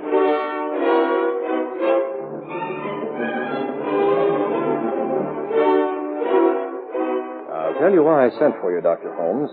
You've been one man who's kept a level head through all this scare. The manner in which the Clarion has used scareheads is enough to almost start a panic. I realize that, Mr. Reed, and I think your paper has been wise to play it down as much as possible. If the Clarion would only do as the Sentinel has done... Dr. Holmes, I asked you to come here because I'm interested in your theory that there's nothing in the way of contamination behind this epidemic. I'm sure there isn't. And that assurance has made considerable trouble for you, hasn't it? Why do you say that? Hasn't it? Well, yes. There are men in this city who have gone on record with statements against you. Yes. Statements against a lot of other men as well. Yes, but I'm the one who really suffers. Have you heard from the Medical Association? Well, yes, I have. I thought as much. They've expressed disfavor because of the publicity you've had. I've been accused of seeking publicity. I've been charged with making what appears to be a sensational statement for no other reason than to achieve a lot of publicity. And, Mr. Reed, that has been the furthest thing from my thoughts. I've stated the simple truth. That's what I thought, Dr. Holmes. But it would appear that people don't want the simple truth. Burton has been pretty noisy in his demand for an investigation of the water supply. It has been investigated, Mr. Reed. The water supply is perfectly all right. The water is not contaminated. There's a lot being said against the officials who agree with you. I know. Are you acquainted with George Tyler? Very well. He's been the brunt of some mighty bold charges. Simply because he insists that the water system is perfectly all right, Burton accuses him of all manner of outlandish things. Tyler is an honest official. It's too bad there aren't more like him. Did you hear about the row between him and the city chemist? Oh, you mean Fox? Yes. I didn't know there was any argument. A bitter one. Tyler went to Fox's laboratory yesterday afternoon. Fox was bending over a microscope, and on his bench there were samples of water, each one of which had been tested for various elements and bacteria. Fox had already submitted a report to which Tyler referred. You contradicted your original statement, Fox. Oh, hello, Tyler. I didn't hear you come in. I said you contradicted your original statement. You said at first that there was no contamination in the water. That was before I made these last tests. You just released the statement. And announced the existence of bacteria that might cause the present epidemic of fever. May I see your laboratory notes? There they are. Have a look, if you can understand them. I'm not much of a chemist, Fox, but I do know something about our present system for purifying the water. It's obsolete, for one thing. Oh? Is it? It must be. Take a look at those reports. Take a look at this slide on the stage of the microscope. It's fairly crawling. Really? Emphatically. Fox, I wonder what made you change your opinion so suddenly, so radically. Well, these tests. And where did that water come from? Right from that tap. Are you doubting me? Oh, no, Fox. No, I wouldn't doubt you without more proof. Proof? Proof of what? Mr. Fox, there are certain interests that would like very much to sell the city a new water filtration plant. It would cost hundreds of thousands of dollars and represent a tremendous burden to the already well-burdened taxpayers. It would mean that water rates would have to be doubled, and it would line the pockets of the firm that installed it. Which is the more important, the public health or saving a few cents a month for taxpayers? Both are important. The first is essential. Public health must be guarded at any cost. But we do not need a new system. You say that in the face of what my report shows? I do. I've had my own chemist analyze the water. Oh, I see. I guess you're hedging around for a cut-in on the graft, huh? Fox, yeah. Maybe you have the idea that the Maxwell Company will hand you a few grand to okay the new water system. I have the idea that they've already done that. For you. You'd better prove that statement before you make it public. Perhaps I will. I could hear most of what was said because I was just outside the door. I didn't mean to eavesdrop, but I did want to speak to Fox. Then I heard George Tyler mention my name. I've had Dr. Holmes in conference, and I'm convinced that his explanation for the epidemic is the right one. Fox, you accuse me of wanting to get cash. Well, I charge you with that very thing. It's my opinion that you've already been paid by the Maxwell representative. You watch what you're saying, Tyler. You and Burton, and I don't know how many others. Burton will hear about your accusation. Let him. Tell him that I said he's had an itching palm ever since he took office. He's banked 10 times as much as his salary. He's been in on every graft that came along. If you don't like the way things are being run, why don't you resign? Perhaps I shall. Both men were furious, Mr. Reed, and I was about to walk away from the door, rather than embarrass them by letting them know they'd been overheard, when George Tyler's wife came up to me and said... Why, Dr. Holmes, how do you do? I was rather surprised, and I didn't want her to go in where Fox and her husband were arguing. What did you do? For a moment, I didn't know what to say, but I was spared the trouble of saying anything because Tyler came out and... Oh, hello, Mary. Hello, George. I've something to tell you. You know Dr. Holmes, of course. Of course. Perhaps you'd be glad to hear what I have to say. Let's go over here where it's a little more private. I think perhaps I'd better go along. Oh, please come, Doctor. Come along, Holmes. You and I may have a little trouble on our hands before the week is finished. I went with Tyler and his wife and realized that whatever charges were made against Tyler would quite possibly be made against me as well. I knew that Fox was a man who would stop at nothing, and that he was in a position where his word could not be questioned. Then Mrs. Tyler told why she came to see her husband. Never mind how I happen to hear this, but take my word for it, George. It's the truth. What is, Mary? There's a man in town by the name of Gaylord. Have you heard of him? Heard of him? I should say I have. Gaylord is the man who's trying to sell the city the new water system. That's what I understood. He told certain people that he already had spent around $10,000 in the right places, and he's reasonably certain that he'll persuade the city that the epidemic is caused by the drinking water. But that is not the case. I'm willing to stake my professional reputation on my statement. Gaylord, Burton, Fox. I wonder who else has sold our city short. There you have it, Mr. Reed. I've talked off the record, you understand. I'm glad you confided in me like this, Dr. Holmes. Tyler is a patient of mine. This thing has hit him hard. The charges in today's Clarion will hit him even harder. Charges? You expressed the idea that Fox might talk. Well, he has talked. He's hinted that Tyler is waiting for a chance to cash in. He has no basis for that his claim. forestalls anything that Tyler might say. Mr. Reed, is there nothing that can be done to give the public the truth? Not without actual proof. Is the word of Fox absolutely final? Fox is in charge of the city laboratory. He's made the test. Uncontaminated water. He claims it's the water from the tap. That can't be true. And even if it were, he has no proof it's that water which is causing the present epidemic. Dr. Holmes, the Sentinel will do what it can to investigate. You have my promise on that.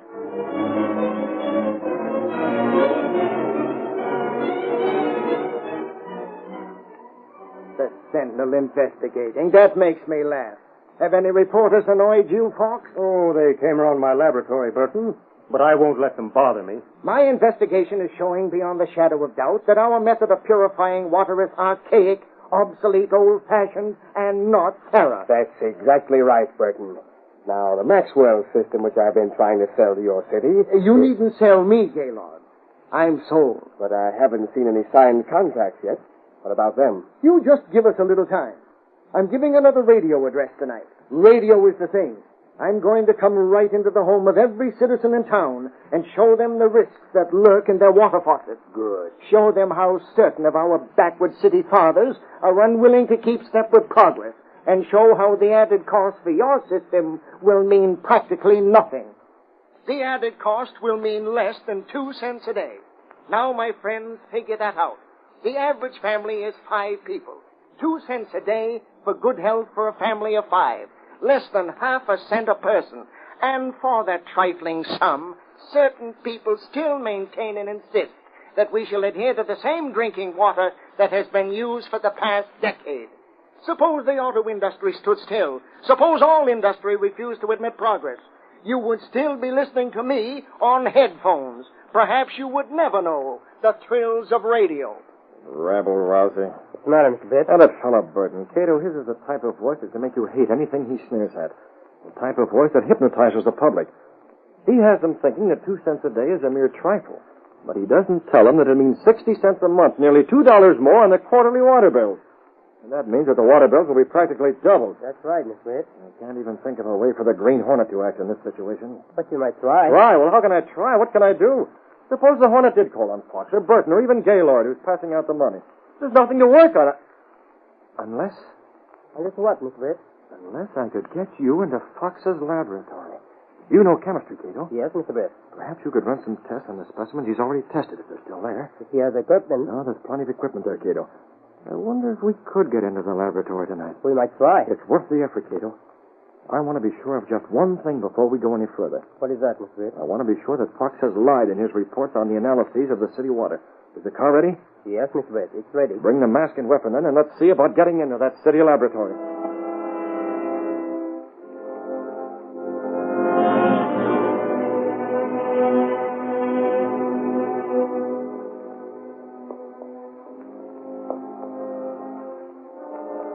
Yeah, this is the door. I think one of these keys will fit.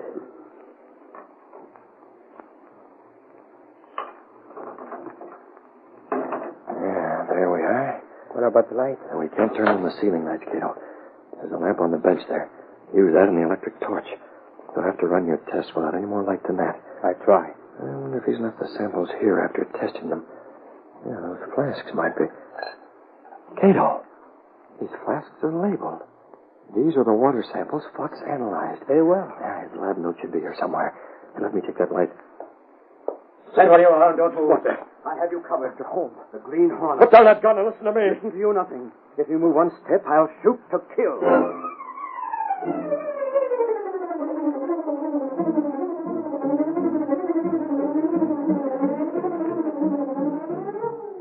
The curtain falls on the first act of our Green Hornet drama. Before the next exciting scenes, please permit us to pause for just a few moments.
Now, to continue our story. A single desk lamp casts a faint glow of light in the chemistry laboratory as Dr. Holmes, gun in hand, faces the Green Hornet. So you are the Green Hornet. What are you doing here, Holmes? Aren't you in trouble enough already? Trouble? I'll go the whole way now. I'm here to prove that Fox lied. I'm here to conduct my own analysis with the same equipment Fox used. I'm here to learn the truth for myself. Burglary on top of the other charges, eh? Burglary? What's a thing like that to me? I don't think there'll be any charge anyway. You're the one who entered first. And I suppose you're the one who put the watchman in the condition which I found him. I am. But enough talk. I've never shot a man. But you... Holmes, you haven't even asked me what I'm doing here. Obviously, you're hand in glove with the rest of the crooks. You're mistaken. Oh, no, I came here for the same reason you did. I, too, wanted to know the truth about those water tests. Why? Because I had ideas about collecting a little of this cash that Gaylord's planning to spend. You? I knew it. You are in with the rest of them. But that's where you're wrong. I'm against the rest of them, and until they pay me off. Oh, that's it, eh? Well, you'll not be paid off. I'm going to... Don't you know that before you can squeeze that trigger, my friend will knock you down? That's a pretty old trick, Hornet. I've heard it done before, but I won't turn around. You didn't see my assistant when you came in here. Assistant? Hold him! I'll take a gun. You do have someone with I you. have, as you've seen. You may go now. No, Holmes. You keep facing this way. Well, now what are you going to do to me? Nothing, Dr. Holmes. Nothing? Nothing at all. Except to watch you while you proceed as you planned. Proceed? Test that water. I'll watch you. You can do what my assistant was about to do when you came in here. To help you? You'll not hamper me in any way, Holmes. You will simply deprive yourself of the privilege of helping to smash this gang. If you don't care to run these tests, I'll give you the same gas I gave the watchman. And then recall my assistant to do what he started to do when you interrupted. I want to be in on this. Good. Now get going.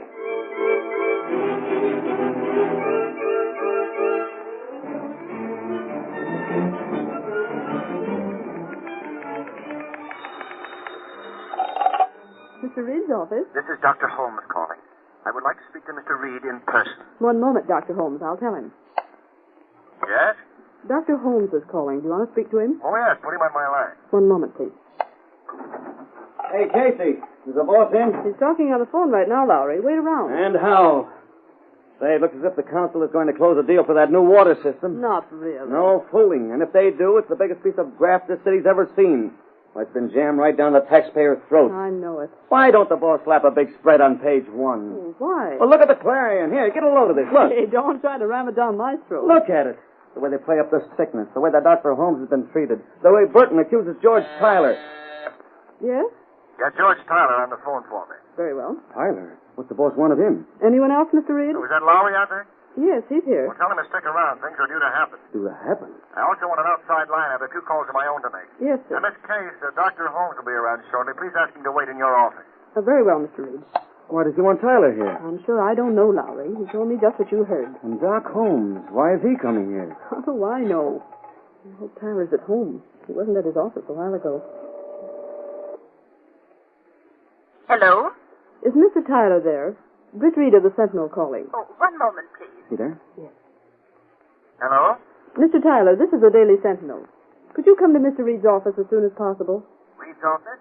Yes, I think so. Thank you. Casey, I got a hunch. What? I mean it. The boss doesn't take graft like this sitting down.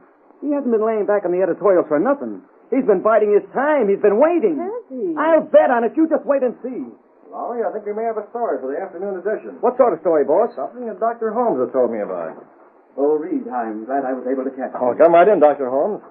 I was keenly interested in what you had to say. Reed, well, here is the letter I spoke about on the telephone. Let me see it. Yes, of course.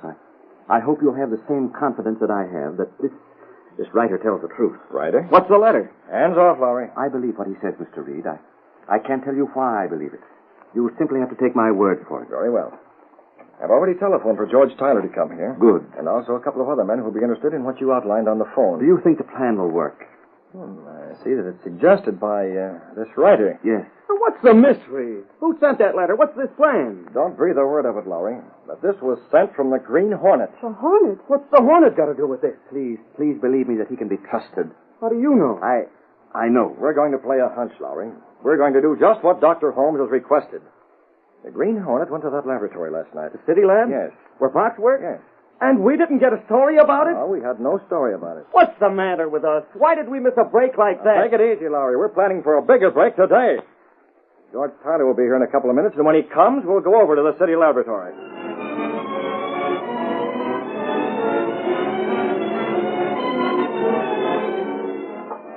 The city chemist was in his laboratory with Burton and Gaylord. There seemed to be a bit of misunderstanding. But I don't know who sent for you two. I certainly didn't.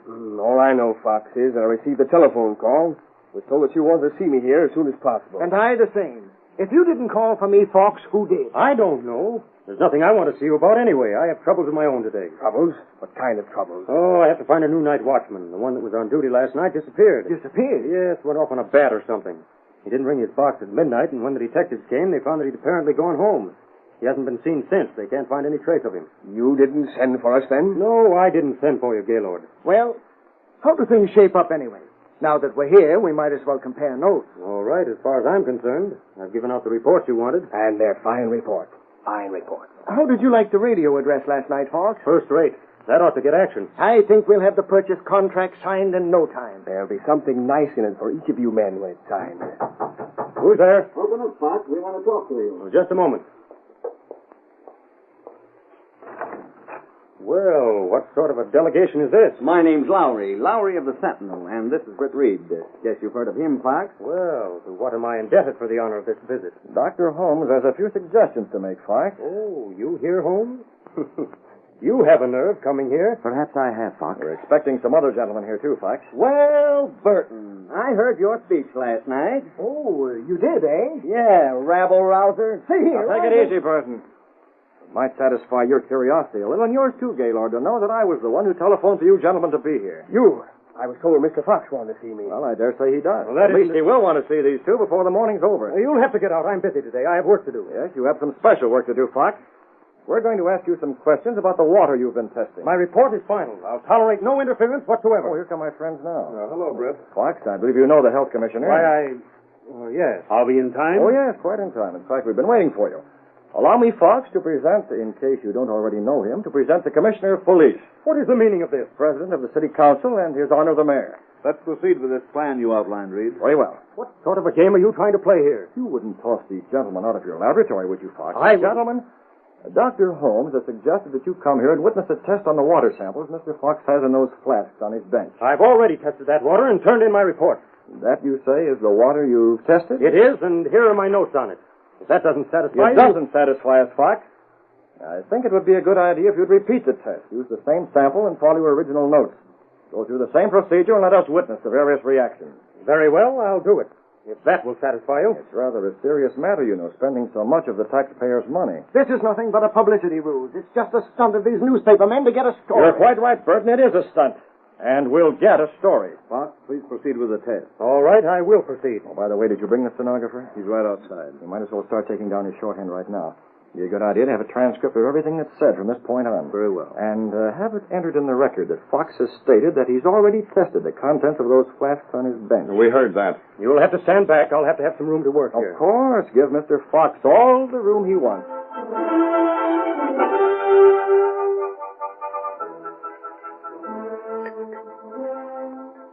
The city chemist proceeded with the experiment. When it was almost finished, he said, Now I'm ready for the final test. If you know anything about this process, you know that the particular contamination I'm trying to isolate will cause a brown color to appear when I add this reagent. Yes, we know that. Then I hope you'll be satisfied. There, it's turned brown. It has turned brown. I said the water was contaminated. Are you satisfied? Mr. Reed, what's the meaning of this? Have you been trying to make fools of us? You promised us an expose. I thought you said you'd prove that Fox gave out a false report. I thought you were going to clear me. This makes me more of a laughing stock than ever. Mr. Reed, that letter I showed Wait you. a minute. Fox, let me ask you one question. Well? Is the water you took from those flasks just now the same water you tested before? Of course it is. You haven't changed it since yesterday? No. You mean to say you did not change the water in those flasks this morning? I did not. Then the water that was there at midnight last night is the water you tested just now? Yes. Let me read you, gentlemen, a part of this letter. The watchman will be on hand when needed. He's one witness, Dr. Holmes another. I emptied the water from the flasks and replaced it with chemically pure distilled water from the laboratory supply. And that is true. Fox, you've tested distilled water and called it contaminated. And you'll find the contamination in one of your reagents. You yourself contaminated that water, Fox. If that water had come through clear, you'd have been all right. It would have proved that you gave an honest examination. But it didn't. You knew there had to be contamination, so you made sure it would show up. Wait, what about that? If you doubt my word, sir, take the contents of those other flasks. They'll prove to be distilled water. Take Fox's reagents and see if you don't find the contaminating substances in one of them. That's what we shall do. And if you still want proof that I was here last night, take a look at that carboy of distilled water. I can tell you what you'll find there, because the man who wrote that letter Mr. Reed has put it there while I was watching. No, that. I didn't notice it. I didn't see it till now. The seal of the Green Hornet. The Hornet? You won't arrest me. You can't prove anything. You haven't got a thing on me. Take these chemicals. We'll have other men decide on the truth of these charges. I won't be taken. I won't be taken. That's sacking him, boy. That'll hold him. I think his actions denote guilt. They do. But chemistry will produce proof that will stand up in any court. I didn't know anything about that. You can't blame We'll me. get to you, too, Burton, before we finish. Dr. Holmes, you seem to have been allied with the Green Hornet. Well, The Green Hornet's letter puts Dr. Holmes in the clear. And I think this morning's event will reestablish the public opinion of Mr. Tyler. Go on, Lowry, and file your story. And how? I want to call my wife and tell her the news she's prayed that she might hear. Thanks to the Green Hornet.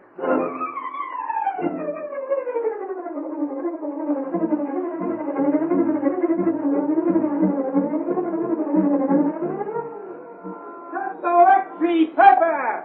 Read all about the expose! City chemist indicted! Green Hornet still at large! Central Lexi Pepper!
The story you have just heard is a copyrighted feature of the Green Hornet, Incorporated.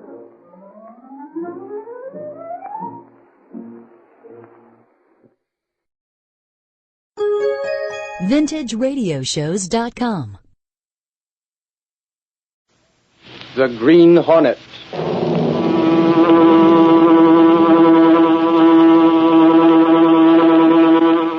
He hunts the biggest of all game, public enemies that even the G-men cannot reach. The Green Hornet.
The Adventure of the Ghost Who Talked Too Much.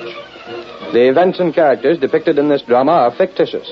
Any similarity to actual persons, living or dead, is purely coincidental.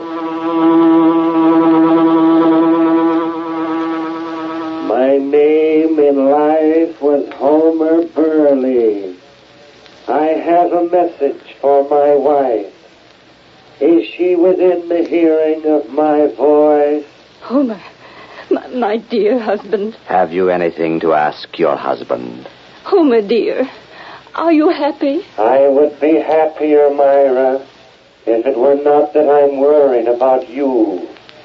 I don't want you to go hungry, to know poverty. But you left me that insurance. It needs wise counsel. Myra, I want you to see his name, Abbott. Abbott. Then I will not worry. Homer, are you still there? I am afraid I have lost contact with him, Mrs. Burley. Oh, there's so much I still wanted to say to him. Call him back, Roger. Tonight I'm exhausted. Perhaps another time. He gave you one message, though. Abbott. I'll see him. A man named Abbott.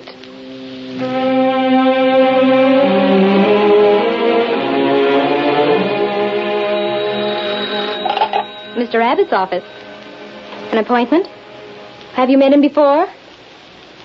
Very well. Please come at 3 tomorrow. Yes, I'll put your name down. Thank you. Goodbye.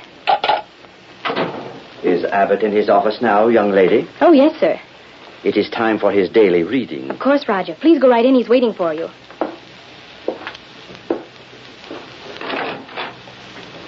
Well, Roger.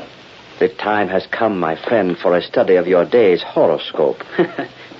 My checkbook, you mean? That's it, Abbott. How is business? Going good. Since you moved into that swank headquarters. I had a couple new ones in yesterday and called back their husbands. Women with cash? Of course. I made sure they had dough before I went after them.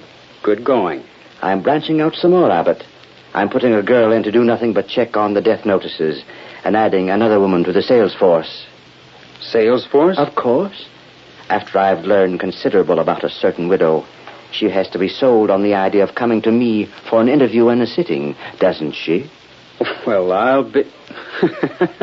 Roger, you're all right. Furthermore, Abbott, we're not going to be quite so barefaced in taking their cash for wildcat stocks. What do you mean by that? Precisely what I said. We're going to run this office of yours more along the lines of a dignified brokerage house and actually make some legitimate investments for some of these people. We can run a lot less risk with the law and still make a big thing of the business. Now, look here, Raja. Suppose you run your crystal gazing emporium and let me run this investment office. As long as you run it along the lines I consider intelligent, you may run it.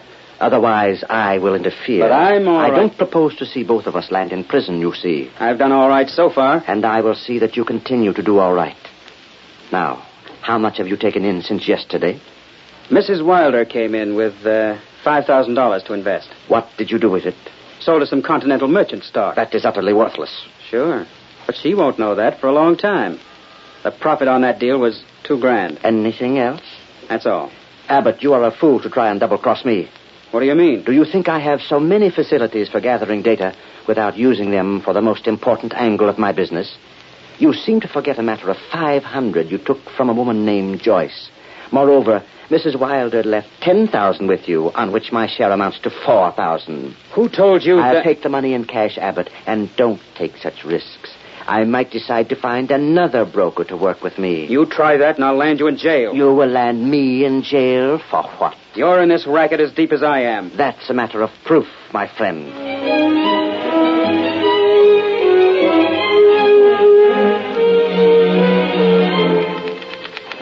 Hey, Casey, here's a funny one for you. What's that, Clicker? Why, if this isn't a Lulu, get a load of this negative. And be careful, it's still wet from the rinsing bath.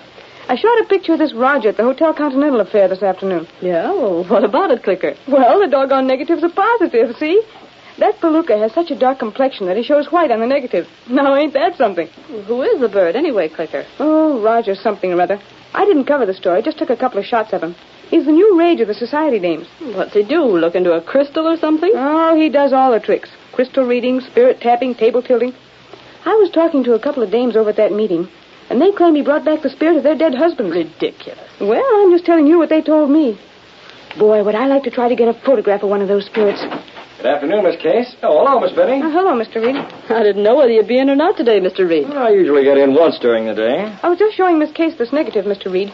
It's that new sensation in the spiritualistic world. Who's that? The Roger. Oh, a couple of the girls were talking about him last evening. I tell you, that guy's a sensation. He's got everybody talking about him. He also has a good press agent. He's hammered at us from the time he first showed up in town. Sent enough stuff in the office here to fill half a dozen of Gunnigan's wastebaskets. No wonder I'd never seen any of it. Gunnigan is allergic to fakers, fakes, and racketeers. And press agents. No wonder the stories on the Roger didn't get by him. He probably thought you might let one of them see print. Well, you suppose this Roger really has something on the ball? He's got just enough on the ball to make himself a fortune. But you know, Mr. Reed, there are no ghosts. I'm surprised that the law doesn't step on a man like that. I don't know why the law should. Well, in the first place, he's obtaining money under false pretenses. Yes, but Mr. Reed, he really does give people some comfort. Don't you think so? Comfort? Maybe there's something to that, Mr. Reed. I hadn't thought of that angle. If it gives a woman comfort to think she's hearing from her departed husband, well, it's surely worth whatever Roger charges. Unless he goes beyond that. What do you mean by that? I've heard of men like that aren't satisfied with the fees they charge. They suggest investments for people and use that as a means of robbery. However, we have a newspaper to run. Look here, Mr. Reed. Yes? I'd give a week's pay for the chance to take some pictures at one of those seances. You'd give a week's pay? Boy, that would be something new. Why not let me sign up for one of his weekly meetings and take along a hidden camera and some flash bulbs? Maybe if the ghost appears, I can get a picture of him. Picture of a ghost? Wouldn't that be something? Miss Benny. Huh? The Daily Sentinel couldn't endorse such an unethical proceeding. That's what I was afraid of. I'll be in my office, Miss Case, if anyone calls. Very well. And, by the way, if someone should happen to already have a good picture of a ghost taken at a seance, I'd be interested in seeing it. We might use it for a Sunday magazine picture. I get it. Look here, Casey. Don't you worry about someone just happening to have that sort of a picture. I'll be around with one inside the next couple of days. I Hi, you clicker. Hey, Click, how's the girl photographer these days? Hi, gang. Hey, Lowry. Huh? This way, fella. I want words with you. Oh, what's up? Come on over here where the super snoopers won't get an earful of my plans. I need cooperation, and you're the guy to give it to me. Right here will do. Sit down on the edge of the desk or someplace. I gotta make a call. Look through that drawer, will you? For what? See if you can find that small camera of mine, the Leica. Candid camera shooting, huh? And how? Here's the number. Hey, did it ever occur to you that you could clean out this drawer sometimes and make things easier for yourself? Careful you don't break any of those filters. Hey, Scott, how do you know what's in here? There's the Leica down at the bottom. Pull out that photo flash attachment, too. Where are you going? We're going to a spiritualistic seance, Lowry, and get a picture of a ghost. Hey, have you gone screwy? Maybe so. This what you want? That's it. Close the drawer now. I'm going to try to horn in on one of the meetings this Roger has in that new swanky apartment of his. You go out of your way looking for trouble, don't you? Wherever there's trouble, there's a picture, Lowry. And I'd go a long way for a good picture. How much money you got? Money? What's that? No fooling. Borrow a couple of bucks, will you? I got to get a couple of flash bulbs and... Say, Lowry, have you got a suit that's pressed? We have to dress up to go there? Well, you have to look civilized. The Roger has quality folks at his meetings. Oh, here he is now. Is this the Roger studio? Well, I'd like to know if it's possible for me to attend one of his meetings. One of the seances, you know.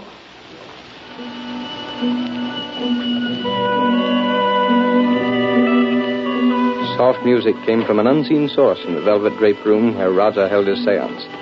In the incense-filled atmosphere, amid luxurious furniture and silk tapestries, a well-dressed group of people awaited the appearance of the Raja himself. Slightly apart from the rest sat Clicker Binney, trying to show the same wide-eyed expression of awe the other ladies showed. With her was Ed Lowry. Clicker. This place smells bad. Shut up, Mug. That's incense. Yeah, well, I wish we were out of here. Scared? Oh, my eye. Now get things straight. You keep that reflector with the flash bulb under your coat till the lights are out. And get it set and ready. You've been over all that before. Well, don't muff it.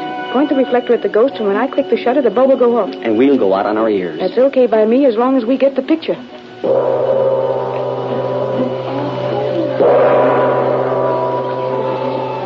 The Raja stepped from behind heavy drapery, with his head swathed in a turban of royal purple and a gown of similar color, came to within a few inches of the floor.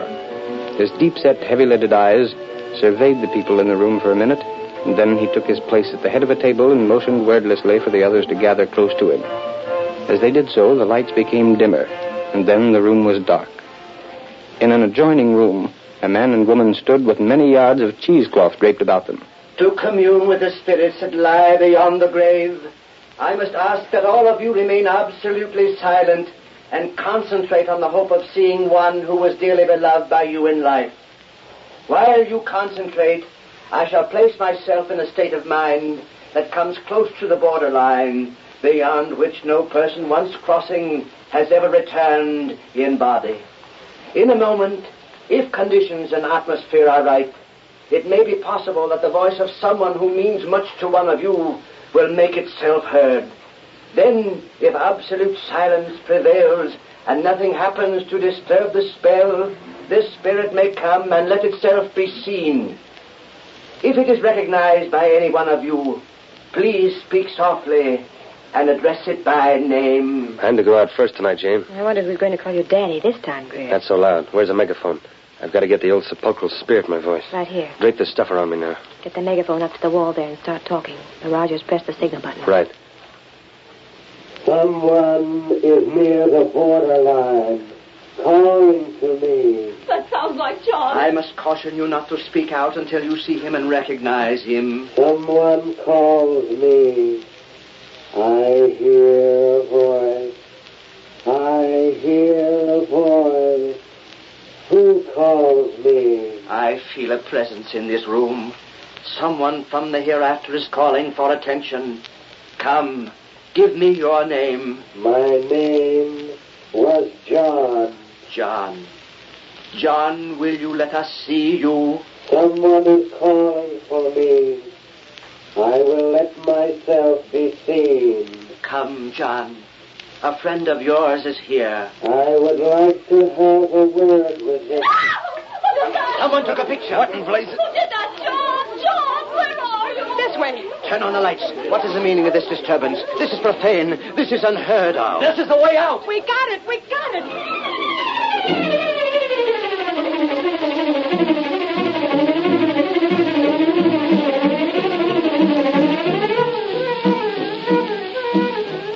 Curtain falls on the first act of our Green Hornet adventure. Before the next exciting scenes, please permit us to pause for just a few moments.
Now to continue our story.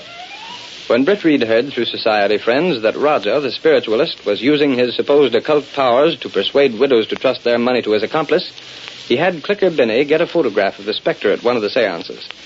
The next day, when Britt Reed came to his office, Ed Lowry was there before him. The girl got a beautiful shot, boss. It shows that fake up to a fairly well. Good enough, Lowry. We can use that photo in a Sunday supplement in a few weeks. I'm planning on a feature story dealing with these racketeers and ghosts. Well, I can contribute. How's that? Well, I can contribute. There have been a lot of cases where women have been told by the crook they thought to be the spirit of their dear departed to go and sink their cash into phony stocks and bonds. Where did you get that? Police headquarters. They've had complaints on Raja. They have? Yeah. That's odd. The other evening, a couple of women were telling me about him. They'd been sent to a man named Abbott. That's the guy. He sold them stocks that weren't worth a hoot. That's what the cops were told. But the law can't prove a thing. I know it. Yeah, perhaps an expose in the Sentinel would do some good. That's what I had in mind, Lowry. Roger will sue if you mention him. Well, let him sue. And it won't get anywhere, boss. That's the tough part of it. He'll fold up and move to another city if things get too tough here. There's no way to get the goods on him, and less chance of linking Abbott up with him. Yeah, it's a confounded shame that this sort of thing can go on unchecked. You're telling me? I say the way Raja and Abbott worked the racket, it's almost foolproof. Where's the picture Miss Binney took? Here, take a look at it. Say, that is something. Isn't that a Lulu? Oh, it's a darn shame the cops can't take that as evidence. It wouldn't mean a thing. I know. Roger didn't charge anything for the seance, so the law can't touch him. Hang it all, it's the old story. The law can't touch him.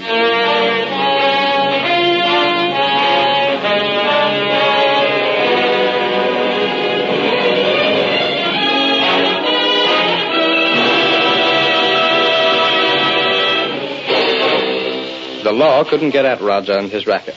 But Britt had deeper plans when he arranged for the picture to be made.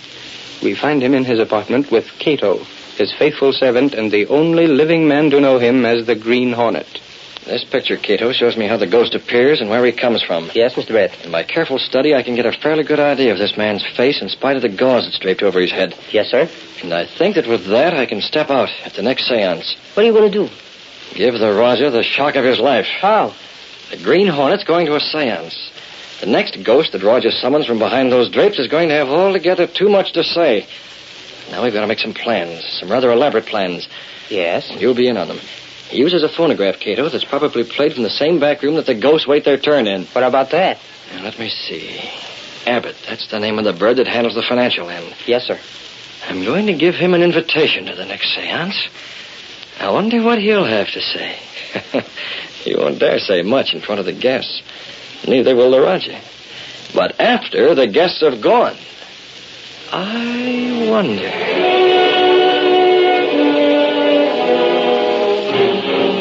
Several evenings later, an exceptionally fashionable group of people were in attendance at the seance. Before the Raja made his appearance, he met his accomplice, Abbott, in the side room. Have you seen all the new people that are here tonight? I wouldn't know the new from the old. We're getting the society trade now, Abbott. People with lots of money. Not so loud. They can't hear me in the next room. What are you going to do here anyway? Sit in. Sort of unusual, isn't it? Any objections? No objections, of course. Glad to have you here. I just thought I'd see if you weren't trying a little double-cross on your own hook. Whatever gave you that idea, Abbott? You've been mighty quick to suspect me. I had sufficient reason to. Okay, Raja. Just don't try anything, that's all. You better go and sit down. I'm going to start in a couple of minutes. Right. This should be worth watching. You fake. Greer. Ready for the music? Yes, you may start the recording now. Give them a good show tonight, Greer. Now, Jane. Yes? You're to be the daughter of James Stillwell. He is in the group. Drowned last summer, didn't I? That's right. I have the part memorized. Good. I'll go and start things. I'm going to ask that guy for raise and pay one of these days. I'm worried about that picture someone took the other night. Haven't heard anything from it. What's there to worry about? I don't know, Greer, but just the same. Keep still. They can't hear it. That mask. Hornet. Keep your voices down. You'll regret it. What's the matter with... Steady, you crook. You're going to take a little nap. You went out nicely, young lady. Yeah, that's it. Just lay right down here. All right, Cato. You can come in now. They made no noise. Yeah, that was the big gamble. And I guess they've grown so accustomed to keeping quiet back here that they did it subconsciously. How's that? You want it? Very well. Hurry and get it set on that machine. Yes, sir. Now, work it out. Let me see. Oh, there's a good place to hide. There is. Have the car ready right outside the window? Yes, sir. What time is it now? 10 o'clock. We've got to handle things just right. Stop the machine. If it is recognized by any one of you, please speak softly and address it by name. Concentrate, my friends. Concentrate. Now for it. We must all concentrate. There seems to be a disturbing influence among us. Is there someone called Lucia? That's me. Concentrate, my dear. Concentrate. Do you speak from the hereafter? I speak to someone called Lucia. Vincent. Vincent, is that you? You wish to ask me something? Something is wrong. Yes. Yes, tell me, dear. Are you happy? Yes, Lucia. I am happy. Before you left, I never knew. Was there any pain? Did you suffer, dear? There was no pain. We miss you so much. Lucia, there is one thing you must do. Yes. Yes, tell me. It can save money. Yes. Yes? You must invest your insurance. Take it from the bank and invest it. But I don't... Hear me, Lucia. A good investment house. The Gurney Sanders. What? Concentrate, please. Do not disturb the spell. I remember the name. Vincent, tell me. Tell me a little more. Vincent, I can't see you now. Tell me a little more. Vincent! Concentrate. Concentrate, my friends. Do not break the spell. Someone whose name is Elizabeth. That's my name. Elizabeth, your brother sends you word through me. Yes. Yes, my brother. Where is he? He couldn't come. He sends you word. Do not trust any but the firm of Gurney Sanders with your investment. Do you understand? Yes, I understand. My brother was always afraid I'd... I can do no more. I can do no more tonight. There is a disturbing influence here. The seance has ended. I am not well. Please, the lights. Another time. But please, now, go. I want to talk to Vincent again. Another time. Another time, please. My brother. Can I get more word from my brother? Another time, I tell you. Go, get out, leave me. I am not well. The Roger turned up the lights, and the amazed people were hurriedly sent from the luxurious room. All but Abbott, who remained behind until the others had gone. And then... You dirty double-crossing crook. It's a good thing I came here tonight. Abbott, believe me, there was something wrong. I don't know what happened to Greer. I can tell you what happened to Greer. You decided to play along with that Gurney Sanders firm, huh? I got the tip-off on that, Roger. That's why I came here tonight. You're crazy, I tell you. Oh, no, I'm not. You're the one that's crazy to think you could put something like that over on me. Maybe you thought my office wasn't swank enough for the society swells you had here, huh? No. You had Greer all primed to give that stuff out. Then when you saw me, you didn't get a chance to change the instructions. It isn't true. Oh, yes, it is. I'm not a blind fool, you know, Roger. Well, don't get the idea you can double-cross me. All right, you blustering idiot. Just what do you propose to do? I'm going to smash you. Oh, no, you're not. Maybe you're the one that took that picture the other night. I don't know what you're talking about. Maybe you thought a photograph of one of the ghosts would smash me. Well, let me tell you this. I know the law, and I've stayed inside the law. And that's more than you have done. Oh, is it? Yes, it is. You open your mouth, and I'll send you to jail. You can't do it. Oh, yes, I can. There have been plenty of people who have gone to your place and bought worthless stock. There have been a lot of others that have bought stock from you and been told the stock went down. That what they bought on margin was wiped out.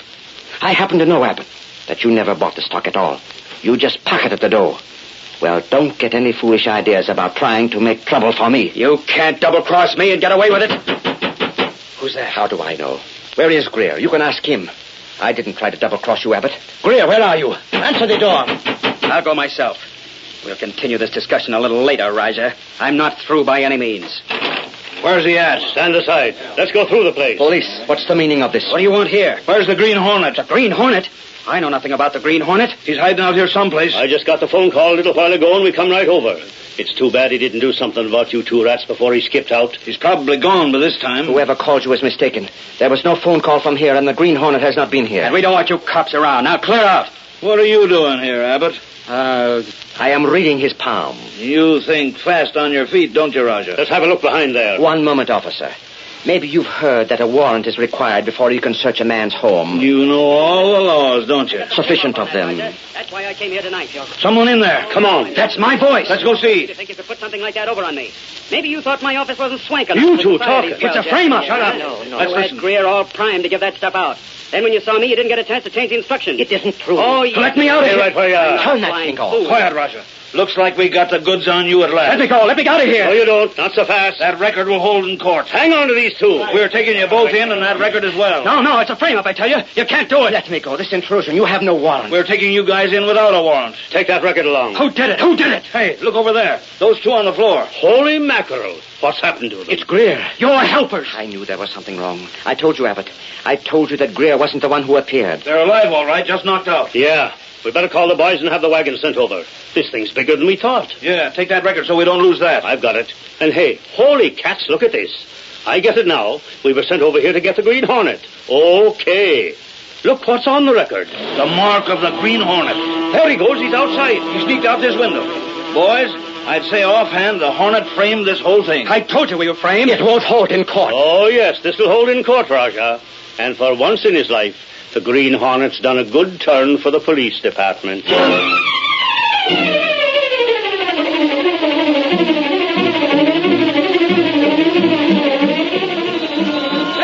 and the White Street paper. Read all about the Raja. Green Hornet's a spiritualist.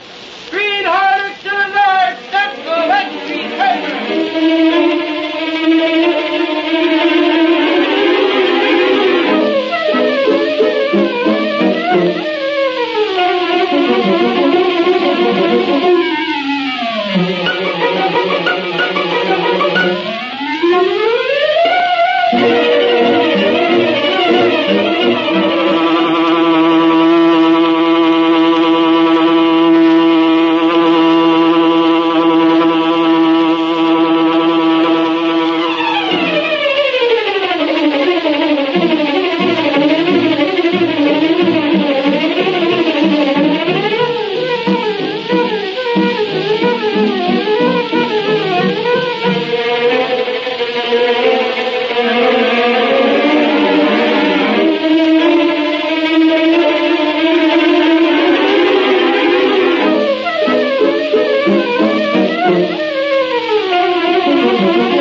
The story you have just heard is a copyrighted feature of the Green Hornet Incorporated. The Green Hornet.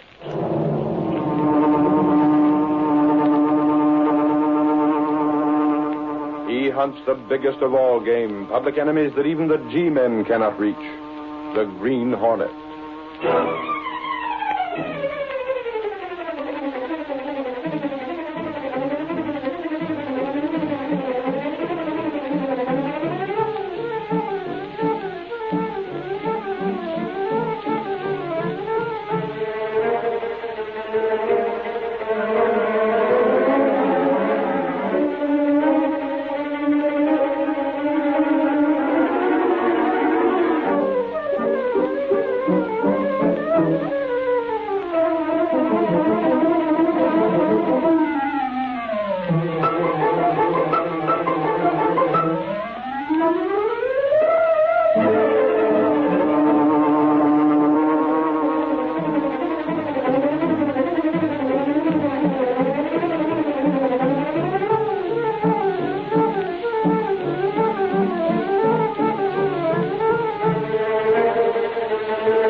adventure, words, and music.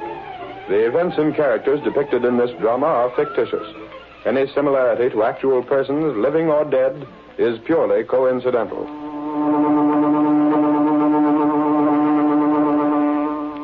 Let successful radio, talkie, and recording artists show you the glamorous road to fame and fortune. Write the words and music for a song hit. Let the 3 J's, Joe, Jack, and Jim, do the rest. We publish and distribute. We guarantee to put your song in the hands of leading movie producers, orchestras, and radio stations. Get out of the rut. Write a song. How's that sound for an ad? Joe, you ought to quit music publishing and go in for ad writing. That'll get them. Sounds good, Joe. But you ought to have something about send for our free booklet and full details. Oh, I got that here, right down at the bottom. Now, the idea is that we'll run this in all the cheap magazines with a blank to be sent in. We've fiddled around with this racket long enough. Now it's time to branch out. That's the idea. Get into a nationwide business. Hold on, Jack. Maybe we should get a lawyer to look things over. We'll be using the mails, you know. I talked to the lawyer, Jim. We aren't breaking any laws. What about that line, submitting songs to radio stations, dance bands, and all that? We will. We'll submit them. If they toss them in the wastebasket, that's not our worry. Okay. Another thing the lawyer said. What's that? We ought to protect each other. I got some contracts here, see? Contracts for what? We all sign them. It's a partnership agreement so as we don't break up. Break up? Yeah. Suppose one of us lands a job with a radio sponsor or something. None of us could. You know that, Jack. We worked as a harmony trio. We're washed up as far as that stuff goes. Maybe your pipes were never good for solo stuff, but Jim can do a good tenor. Oh, not me. I'm for the publishing racket. There's big dough in it. And we don't have to worry about commercial contracts running out. Just the same, we should have an agreement. If one of us pulls out or dies, the other two get his share of the work. That's fair enough, Jack. Sounds all right to me. I thought it'd be okay with you two. If we're going into big business, we might as well be organized right. And what about this ad? Is it okay with you two to go ahead and run it? Sure. The sooner we get started, the sooner the dough will begin rolling in.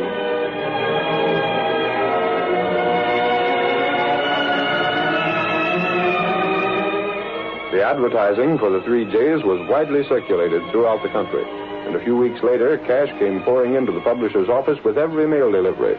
Hundreds of hopeful young people awaited the verdict of the racketeer trio, just as Waldo Fielding did. Any mail for me today, Mother? Yes, Waldo. There's a letter from that song publisher. Where is it? Gee, I can hardly wait to hear what they say about my poem. Wouldn't it be swell if they'd put music to it and publish? There's the letter, Waldo. Gosh, if I could just get the start. Well, look at what some people make out of songs. I heard that sometimes a guy makes as much as... Ma! What is it, Waldo? They'll accept my poem. They will? Yeah, they like it. They'll have one of their best men write the tune, and then they'll publish it and see that it goes to all the radio stations and the movie studios and the dance bands. Oh, boy, I knew I could do it. But, Waldo, won't they expect a lot of money for doing all that? No. They say here that they'll take the chance on royalties. If I don't make anything, they won't make anything either. All I have to do is pay for the copyright and the printing cost and mailing. But how much is that? Well, I suppose it'll seem like a lot to you, Mom. It's about $50. $50? But that's not much, really. Why, I'll bet a lawyer would charge almost that much just to get the copyright for me. And it might bring me in as much as $500,000. But, Waldo, $50, we haven't got that. Well, I'll get it. I'll sell my camera, and I can get something for my banjo. The chances are that Steve will pay a little for my shotgun. I'll get the money. Don't you worry about it, Ma. You just wait. I'll be rich one of these days. I'm going to start on another song poem right away.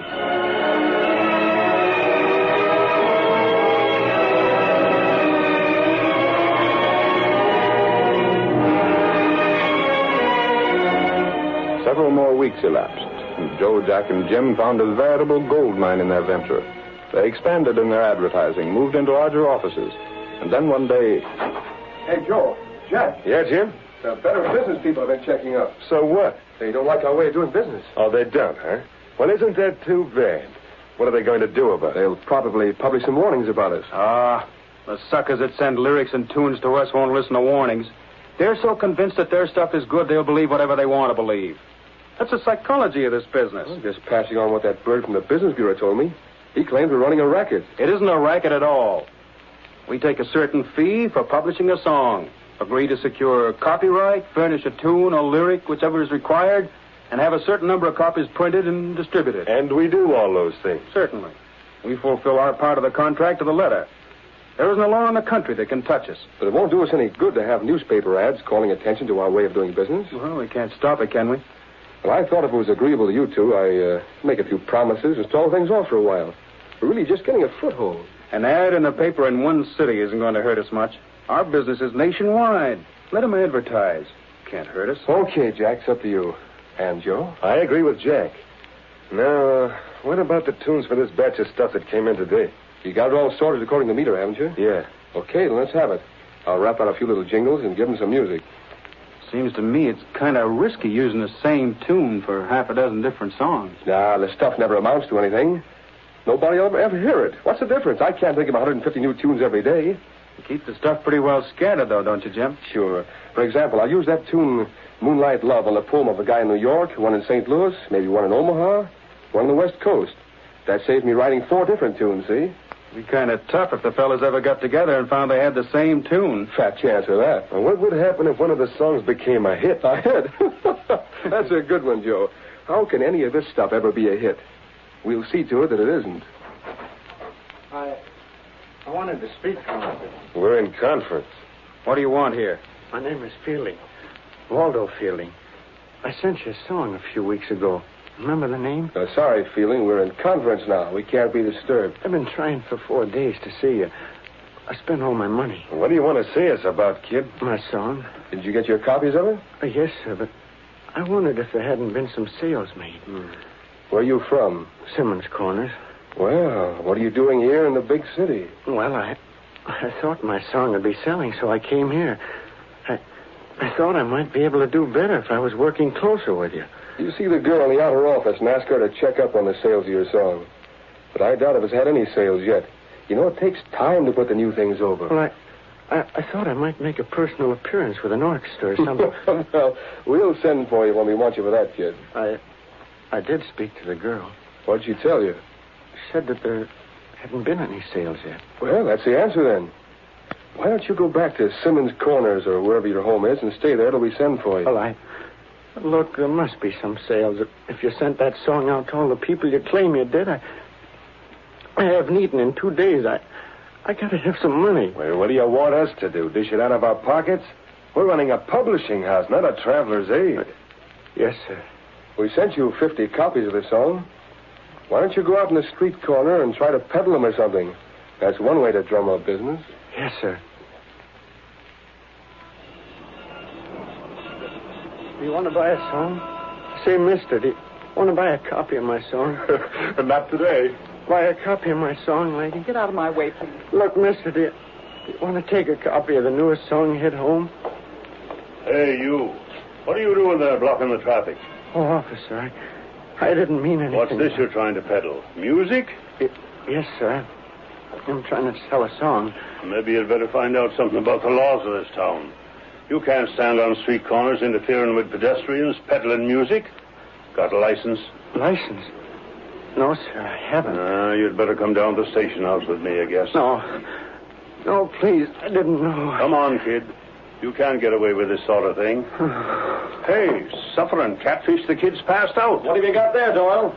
Lowry, why is it that you're every place I am? I learned when I first started in as reporter for the Sentinel, Doyle, that if I keep close enough to you, I see things happen. Hey, what's the matter with the kid? You crown him with your nightstick? No. I just started to take him in for peddling music on the street, and he passed out cold on me. The kid looks half-starved. He does at that. How long is it since he's eaten? I don't know. Here, Lowry, stay with him till I call the wagon. Yeah, maybe I'll get a story here. This looks like human interest stuff.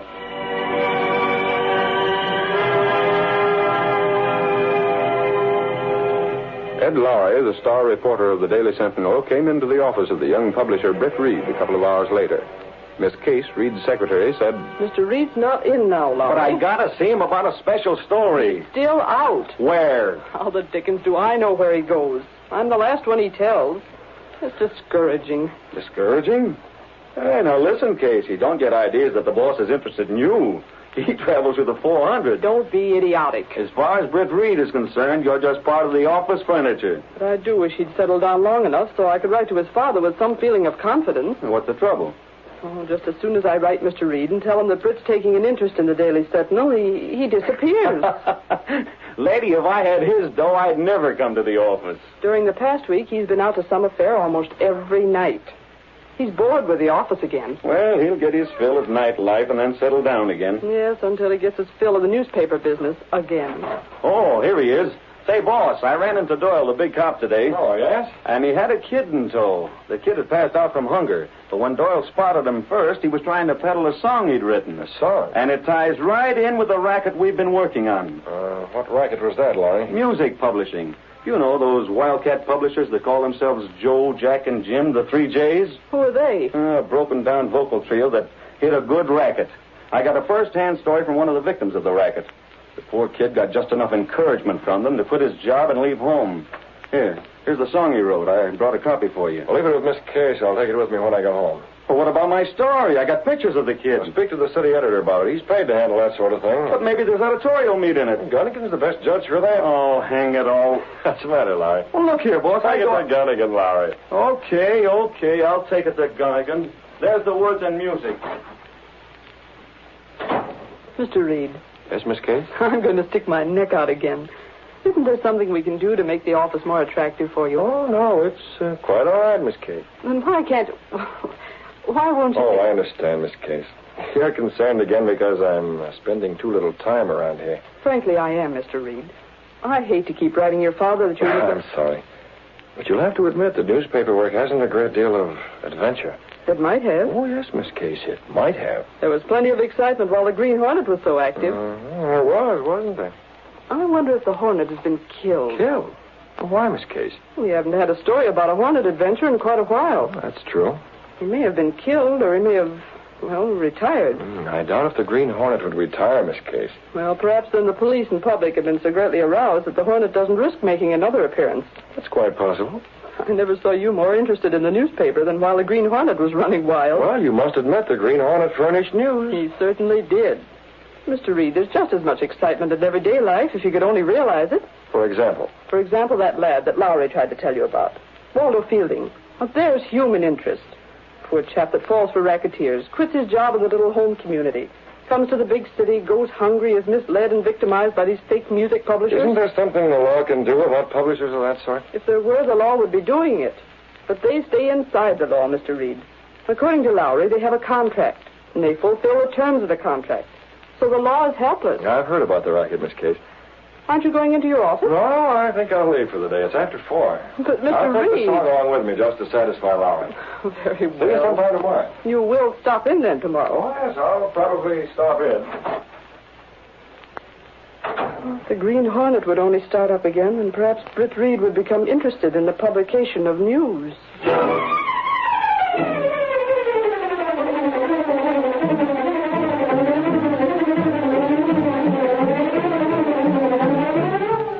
The curtain falls on the first act of our Green Hornet adventure.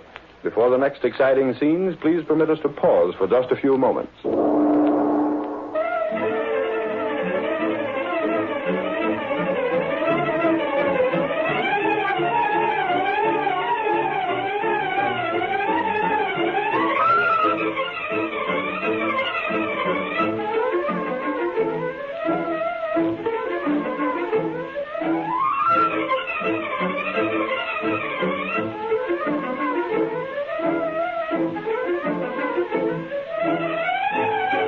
Now to continue our story.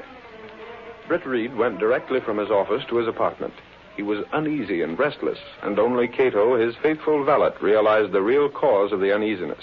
You're right, Cato. I do feel handcuffed, hampered, tied down. If there were only some way the Hornet could get at this music publishing racket, I'd go out. What's the risk, Mr. Brett? Risk be confounded. There's a risk in anything, Cato. Yes, Mr. Brett. I can't find any way it can be broken up. Not even if we do use the role of the Green Hornet to get at them. Is it big? It's nationwide. Those 3 crooks, Joe, Jack, and Jim, have thousands of people all over the country sending money to them. Money that won't bring a thing except false encouragement and heartbreak. Yes, sir. Yeah, look at tonight's Sentinel. Look at that warning from the Better Business Bureau. They wanted to buy a few inches. I gave them a quarter of a page. But do you think that'll stop people from being made victims? Not on your life. I even ran one of the songs, a typical song, copyrighted and published by Joe, Jack, and Jim, to show the stuff they called good. Cato. I haven't. It just occurred to me. What is it? I have an idea, Cato. Life's going to be exciting after all. This may be the entering wedge. Maybe this is what the Green Hornet's been waiting for. The ad for the Business Bureau, Cato. It shows a typical song published by that firm of Joe, Jack, and Jim. Yes, Mr. And the music for this is the same tune that was used by that young chap Lowry brought in a story about. It is? It definitely is. I don't know a great deal about music, but I do know that much. Did I have an engagement for tonight? May I call, Mr. Red? Cancel it, then. We're going to make other plans. What are they? This may give me the lead I need to smash that publishing firm. Joe, Jack, and Jim. Well, we'll see if they're staying within the law. Well, what can you do? Go to the office. I want to look around there for a while. Until my suspicions are correct, we'll hold a meeting of the firm. The firm? Joe, Jack, and Jim. Come on. We're taking out the Black Beauty.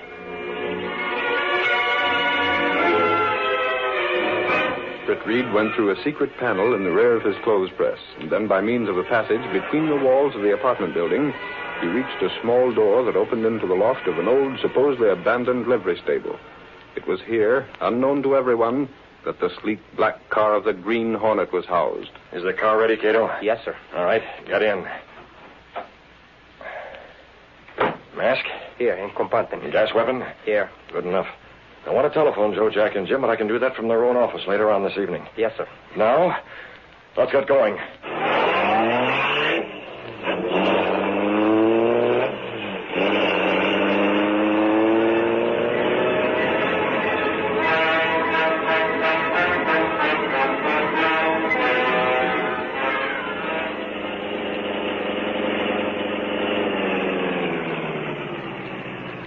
There's the night watchman, Cato.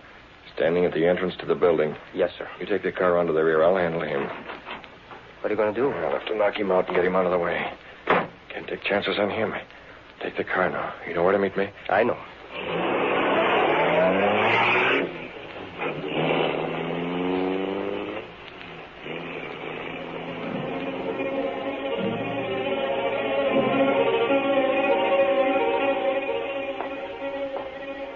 Hat brim pulled low over his eyes, almost hiding the mask, the Green Hornet approached the entrance of the office building where a man stood smoking a pipe. Offices are all closed now, mister. I don't want to hurt you. What have you done, Hornet? That'll hold you for an hour. If I need more time, I'll give you some more gas.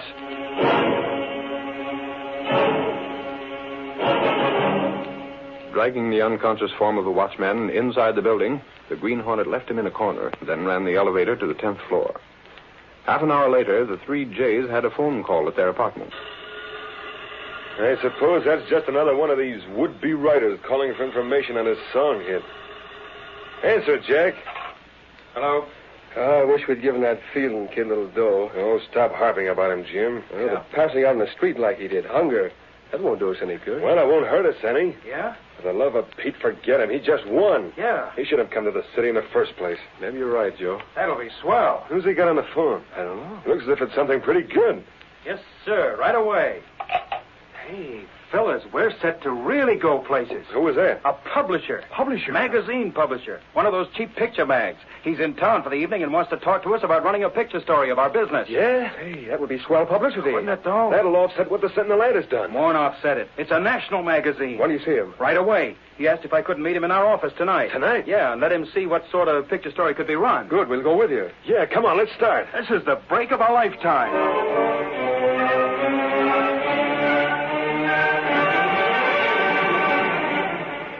Joe, Jack, and Jim rushed in a cab to their office building and found the front door open. The watchman must be on the first floor. Yeah, that'll save us waiting for the elevator. Hey, Larry! Where are you? He isn't on the first floor. The elevator just coming down now. Shouldn't leave the front door open like that. Don't worry about it.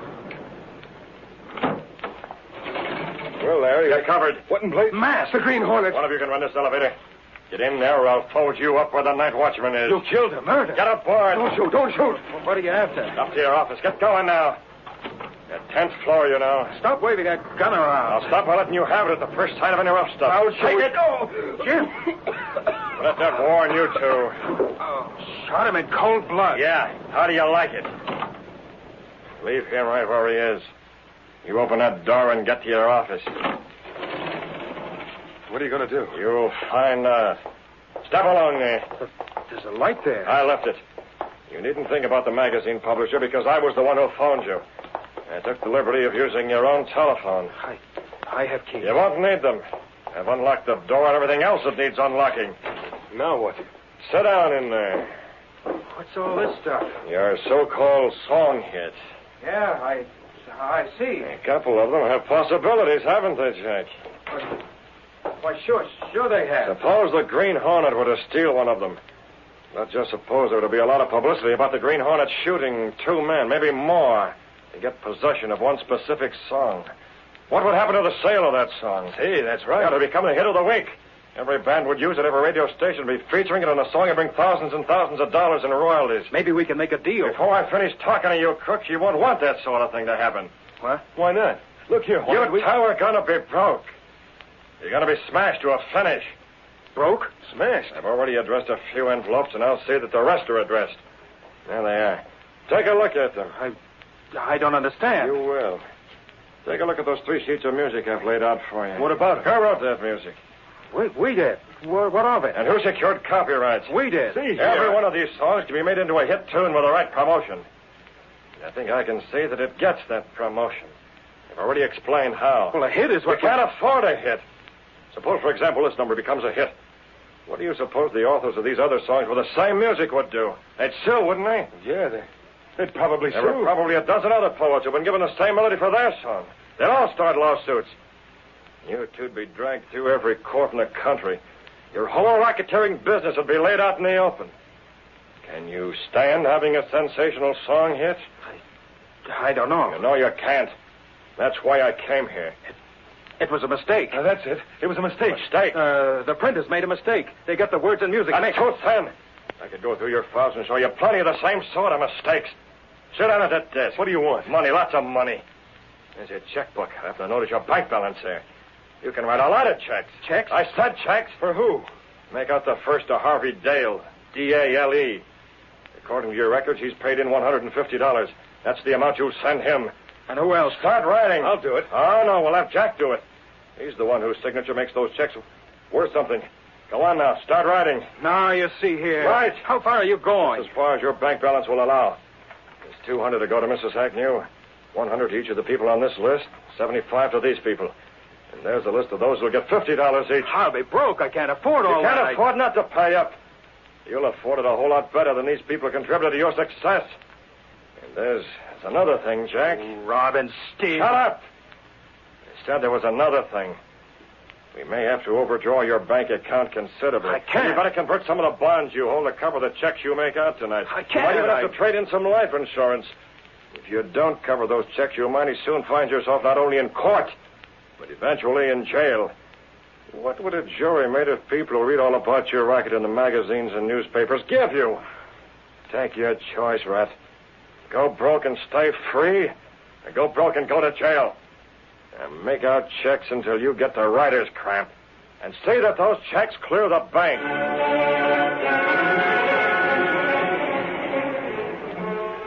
By first one threat, then another, the Green Hornet compelled the publisher to make out checks to refund money.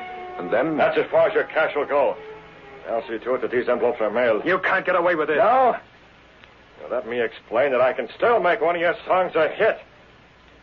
A song that Jim gave his life to keep from the Green Hornet. A song that has some hidden significance to the Green Hornet. One small bit of the song torn and found in the clenched fist of the latest victim of the Hornet's weapon. But Jim... I'm taking him with me. I know whether or not those checks clear the bank. If they don't, Jim will be found with this emblem plastered to his forehead. The mark of the Green Hornet. And this part of this song clenched in his fist. Wait. If we don't stop payment, if those checks go through... Then you'll have nothing but poverty to worry you. And don't try another racket like this one. The Green Hornet can make one of your songs a hit at any time. Only the next time, it might be one of you who furnishes the clenched fist.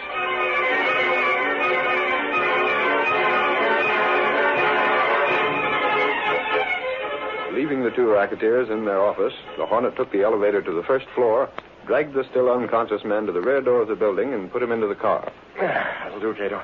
What do we do with him? We'll have to keep him under cover and release checks clear of the bank. And then, Cato, we can let him go.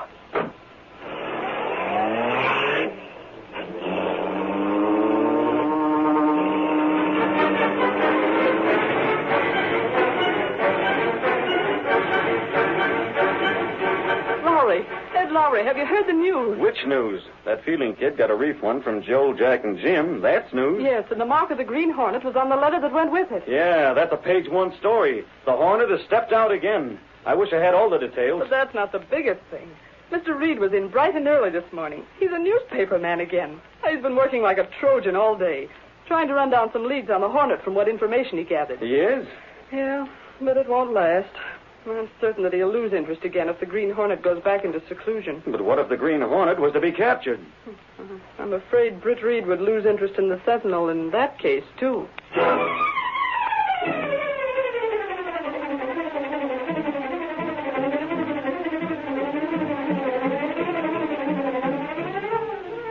Sentinel paper! Green Hornet mails check! Exclusive Green Hornet story! Green Hornet not large!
You have just heard is a copyright. The Green Hornet.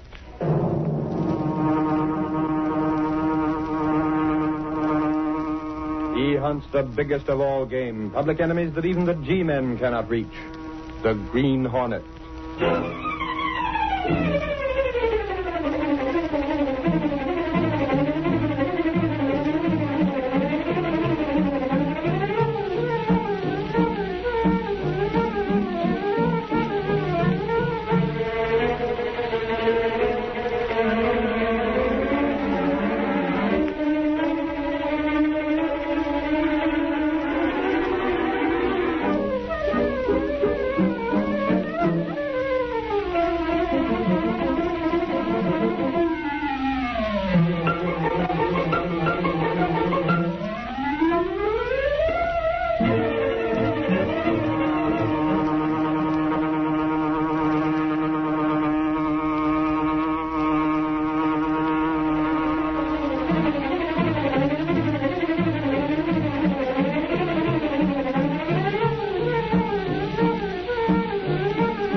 Adventurer, Charity, takes it on the chin.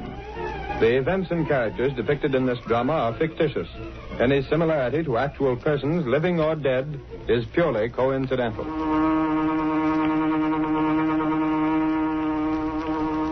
Reed, as publisher of a newspaper, you're in a position to know a lot about people, aren't you? Well, it depends on the type of person you have in mind. You know, people in the public eye. Well, frankly, Bennett, I haven't been around the Sentinel much lately. You haven't? I've been letting it run itself, so to speak. I see. Well, in that case... But perhaps I may have some information, Bennett. Who's the man? As you know, the Welfare Board is trying to get an extra $1 million for... Considering it right now, one of my best reporters is at the meeting. Do you know that I'm connected with the Welfare Board? You, Bennett? For the past month, I've been serving as treasurer for the Special Charity Fund. The charity relief is handled separately from the regular welfare money? Yes, that's it. I took this position without pay simply to help out. Well, doesn't your regular business keep you pretty tied down? It would, only my work as treasurer on the charity fund is practically routine. Well, how do you mean? I have nothing to do with the actual disbursement of the money. Well, naturally. The setup requires 2 signatures on each relief check, mine and Tinker's. Tinker? Oh, he's head of the welfare board, isn't he? Yes. As I was saying, we each sign the checks. But in order to facilitate matters, I've been putting my signature on blank checks. In that way, Tinker doesn't have to wait for me at any time. Oh, isn't that rather unusual? No, it's done pretty often. But that means you've no idea whether those checks are for the right amounts or whether they're made out to the right people. That's precisely what's bothering me.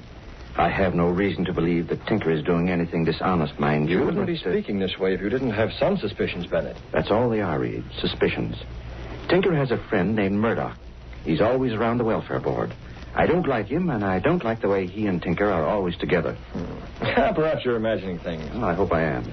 After this, Bennett, if I were you, I'd be careful about signing blank checks. I intend speaking to Tinker about that very soon. Just now, of course, he's busy trying to get this extra $1 million for local charity out of the city council. I'll call my office and see if that appropriation's been passed. Fine.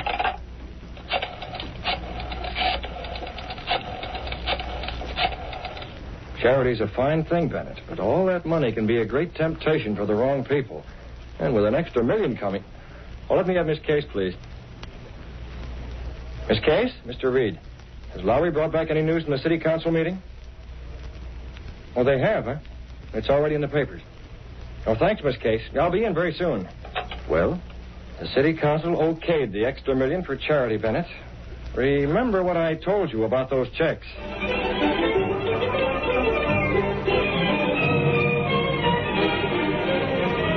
Sentinel paper! Welfare board gets extra $1 million for charity. City council passes relief appropriation. Sentinel paper!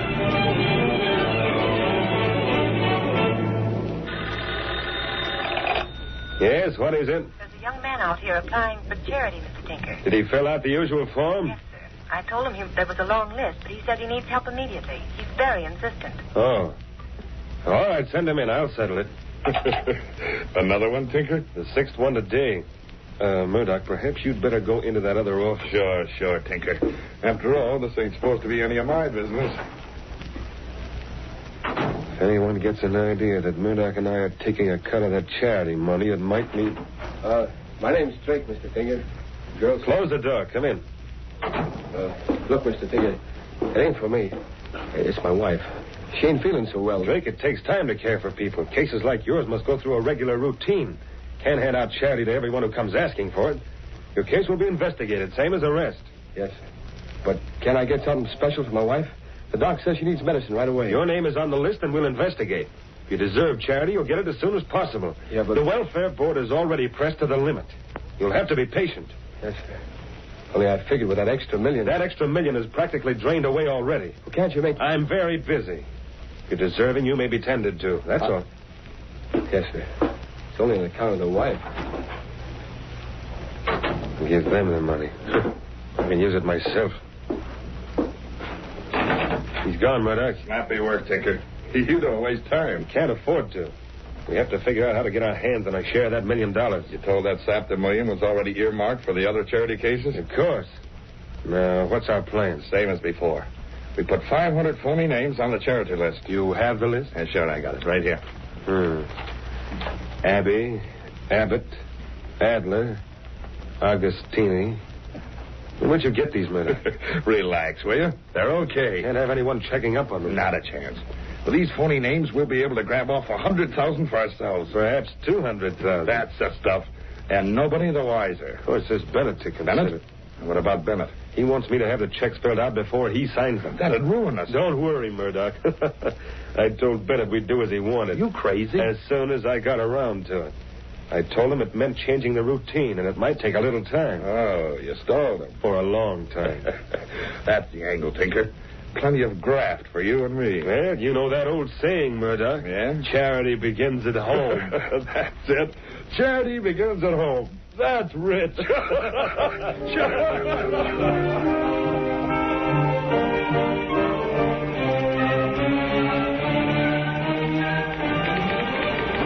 Hey, Casey, there's one thing me and Clicker want to know. If you want to borrow money, I'm busy. What are we working for? Are we newspaper men or charity investigators? If I ask me, the only people I know are newspaper men, and you're not in that class. Will you stop pounding that typewriter? Don't tell me you two are sore because Mr. Reed sent you out on a door-to-door job. Sore? You ought to see my feet. They don't pave the sidewalks with mattresses in this town. After walking 20 miles, I know. Why is Mr. Reed so anxious for us to talk to people who are on charity rolls? He thinks there's something going on. Yes? Lowry and Miss Binney are here, Mr. Reed. Oh, send them right in. All right, you two. You can ask Mr. Reed all those questions instead of bothering me with them. Hello, Miss Benny. Lowry. Oh? You got any interviews? Mr. Reed, we must have talked to about 200. Yeah, we posed as investigators for the welfare board. If we'd had a list, we wouldn't have wasted so much time going from one door to the next. Tinker refused to release his list. Why? Well, Lowry's reason sounds all right. He claims revealing names would embarrass those receiving charity. Well, plenty are getting it, Mr. Reed. We found lots and no complaints. Yeah, as far as appearances are concerned, Tinker's on the level. Yet, for a city the size of ours, more money is being spent than conditions warrant. Our charity expenses are way out of line with what they ought to be. Boss, if Tinker won't release that list, you can't prove anything like that. Lowry, how'd you like to apply for charity? Charity? Me? I'm serious, Lowry. Tinker won't see reporters at all. The only way to find the facts is from the inside. Say, I get it, boss. I'll wear old clothes. That's what you're wearing now. Get everything you can. If you get a chance, talk to Bennett or tell him you're from the Sentinel. Right. There's a racket going on in charity. It's the filthiest there is. The Daily Sentinel wants to know about it all the way to rock bottom.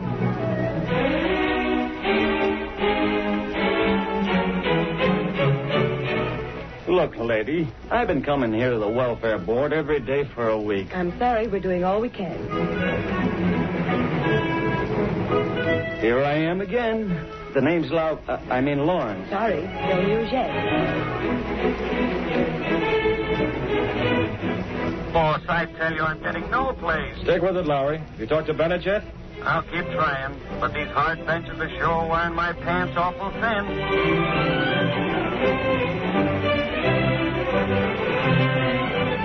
You're Mr. Bennett, aren't you? I'd like to talk to you. My name's Lowry of the Sentinel. The Sentinel? Rip Reed's paper. Why, I was going to call him. Is that so, Mr. Bennett? Come over here in the corner. We can talk with less interference. Yes. Just what is it you're after? The boss, Mr. Reed, has his doubts about the way Tinker's running things here. He sent me over to see if I could wangle anything from the inside. Did he tell you that I'm treasurer here? Yes. Have you seen the list of charity people, Mr. Bennett? Not yet, though I've asked for it. At your employer's suggestion, I've also told Tinker I must refuse to sign checks in blank any longer. Wow, you've been doing that? Unfortunately, yes. Then you don't know a thing about who gets these checks? Or how much is going out, exactly. What did Tinker say when you told him you wouldn't do it anymore? He said he'd see the checks were filled out first. But so far, they haven't been. Says he's been too busy. Can't pin him down, huh?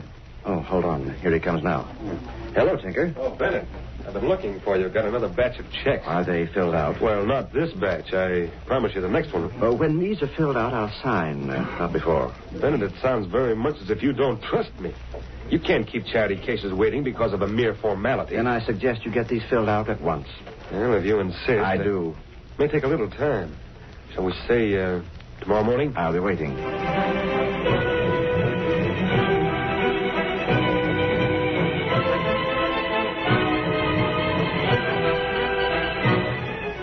I was right there when Bennett talked to Tinker, boss. I'm going to see him this noon and get the lowdown. You're seeing Tinker this morning, eh? About the checks? Yes, and if Tinker stalls any more, we'll know there's something funny. Hey, Lowry, I thought you were going to see Bennett this noon. Well, he is, Miss Benny. Well, try and find him. Tinker, what's biting you? Plenty. Look at this teletype from police headquarters, Mr. Reed. General alarm to all police. Be on lookout for Treasurer Bennett of the Welfare Department. Bennett disappeared. He hasn't been seen since last night. And you know what? All the files and records of the welfare board have disappeared with him. So the police think Bennett's responsible. For plenty. The police believe he swiped the charity money. What? Where did they get that idea? From Tinker. He says the money is gone. When Bennett didn't show up this morning, Tinker says he got suspicious and checked up. So the police learned of Bennett's disappearance from Tinker. What about Mrs. Bennett? She insists Bennett has gone away on a trip. Where? That's just it. She won't say. Yes? Dunnigan, Britt. I'm doing a remake on the front page. What do you think of that guy Bennett absconding with that charity dough? Got a headline? Have it in a second. Lowry. Yeah, boss? Go over to Bennett's home. Grab a statement from his wife. Go with him, Miss Benny, for pictures. Come on, Lochinvar. Here's the headline, Britt. Shoot. Solid across page 1. Bennett absconds with charity cash. Kill it. It's too strong. What? You heard me? The Sun was going to convict Bennett before he's had a chance. Blasted, Reed. What further proof do you want? Why, any blind fool can see Bennett swipe the dough. We're not blind fools, Gunnigan. Those are orders. Oh, if your father was still running this newspaper, I'll do it, but I don't like it. You don't have to. Even Gunnigan believes Bennett is guilty. Well, maybe he is, but his disappearance is too pat. Especially after what Lauer heard him say to Tinker. Well, there's only one solution. Bennett must be found. A short time later, in his apartment, Britt Reed took Cato, his faithful valet and the only living man to know him as the Green Hornet, into his confidence. So you see, Cato, Tinker is here apparently innocent while Bennett is gone. Maybe Tinker's innocent, Miss Britt. I'm betting Tinker's the guilty one, Cato, not Bennett. If Tinker and this pal of his Murdoch have been milking the charity funds, Bennett's demand to have the checks filled out would have revealed it. How can you know for sure? It's odd that Mrs. Bennett, while she insists her husband is innocent, has merely gone away on a trip, refuses to reveal where he's gone. Perhaps she's hiding something. I don't know, Cato. I don't know. Her house will be crowded with reporters tonight. Maybe hard to get in unseen. Still, we can try. See her tonight? Mrs. Bennett and her son may be keeping quiet out of fear. Perhaps the sudden appearance of the Green Hornet may make her reveal any secret knowledge she may have. Mr. Brett. Yes? What's happened to those poor ones in the meantime? The people who've been depending on charity? That's just it, Cato. A lot of them are going to suffer added hardship if that charity fund isn't located. That's true. However much I regret it, Cato, it must be done. I must go out as the Green Hornet. A mask, Cato, a weapon. Have the car checked immediately. Mrs. Bennett is going to hear from the Green Hornet.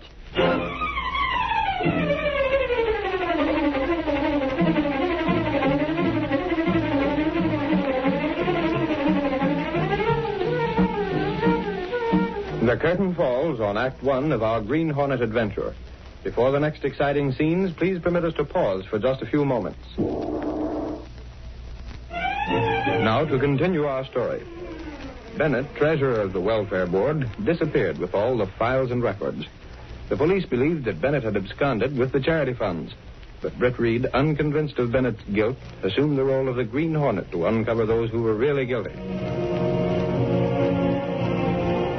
It's late in the evening. Mrs. Bennett is being questioned by reporters. How about it, Mrs. Bennett? You keep saying you know where he is. If he isn't guilty, why don't you tell us? He is innocent. He is. How about the charity dough? Yes, how about that money?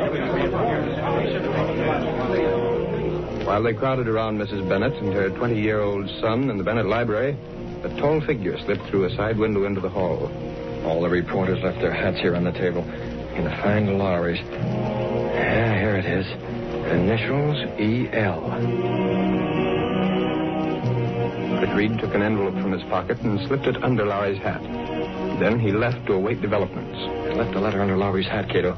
He's sure to find it when he's ready to go. It's addressed to Mrs. Bennett. Yes, sir. I'm going back inside. I want to be there when she's had a chance to read it. Very dangerous, Mr. Brett. The reporters... I'll stay well out of sight, Cato. Reporters are still in the library. I'll have time to find a good hiding place before they go out into the hall.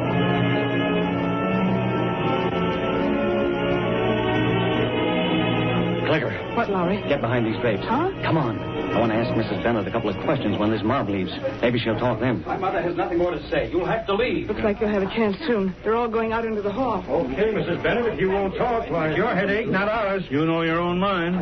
Your hats are on the table. Will you take them and go? We have nothing more to say. You know what the police are saying, Mrs. Bennett? I know what everyone is saying. But here's the front door. Outside. Listen, Mrs. Bennett. Outside. Oh, Jim. Jim. Take it easy, Mother. If there were only some way out of this. Can't blame those reporters. After all, they were only doing their jobs. To think that your father should be left open to talk like this and we're helpless. Mrs. Bennett, now that mob's left, how about telling me? I told you reporters to get out. Well, we sort of stayed behind in the library. We're not staying any longer. Get out with the others. Now, wait a minute. Mrs. Bennett, I had a reason for hanging around. I think your husband's innocent. I know he is. I saw him yesterday at the welfare board. You did? Sure. We had a long talk. Don't listen to him, Mother. It's a trick to get you off your guard. On the level. He's right. Look, Mrs. Bennett, hasn't the Sentinel given your husband every possible break? We're the only newspaper that hasn't gone after Mr. Bennett hammer and tongs. Yes, I did notice that. But Can't you see my mother's very tired? Oh, Mrs. Bennett, the Sentinel wants to help you, honest. But if you keep on being secretive about things... I can't tell you anything more. Okay. I'll grab my hat and scram. Hey, what's that? Why, it's a letter. Addressed to you, Mother. It must have been under my hat. But it has no stamp. I'm certain it wasn't there before. What's it about? Oh, Mother. What's wrong? Hey, Lowry, look at the top of that letter. Wow. The seal of the Green Hornet. I don't understand. Why should the Green Hornet write to me? Now, let me see that letter. Now, wait a minute. Don't be so suspicious. We're not going to burn it. Well, I'll be. Mrs. Bennett, according to this letter, you've already paid $25,000 ransom to the Green Hornet. But that's not so. And what about this? It says pay to me and my partner. Don't tell me the Hornet's working with someone else. It's not true. I haven't paid any money. It's some crank. No, ma'am. I've seen plenty of Green Hornet notes. This is no fake. But it can't be. Oh, I don't know what I'm saying. Let me take this note. You can't publish that. Use your head. This will help your father. Sure. If the Green Hornet's got him, then maybe the cops won't be so positive he skipped out himself. I don't care what you do. Only please get out. Okay. Come on, Clicker. Don't worry, Mrs. Bennett. It can't harm your husband. And boy, what a story.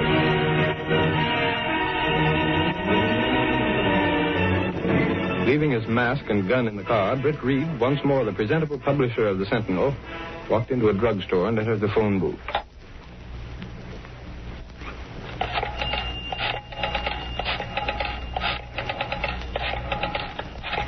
I think he should be at his home. If he doesn't answer there, I'll try his office. Got to arrange for him to call on Murdoch. Hello? Your pal Murdoch is pulling a double cross. There'll be an extra out about it in a few minutes. What are you talking about? Who is this? Take a look at that extra.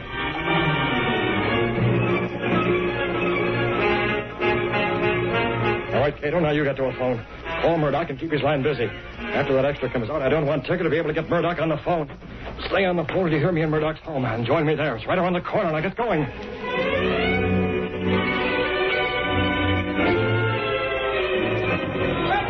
Sentinel, Hornet X3. Hornet sends ransom note to Bennett family.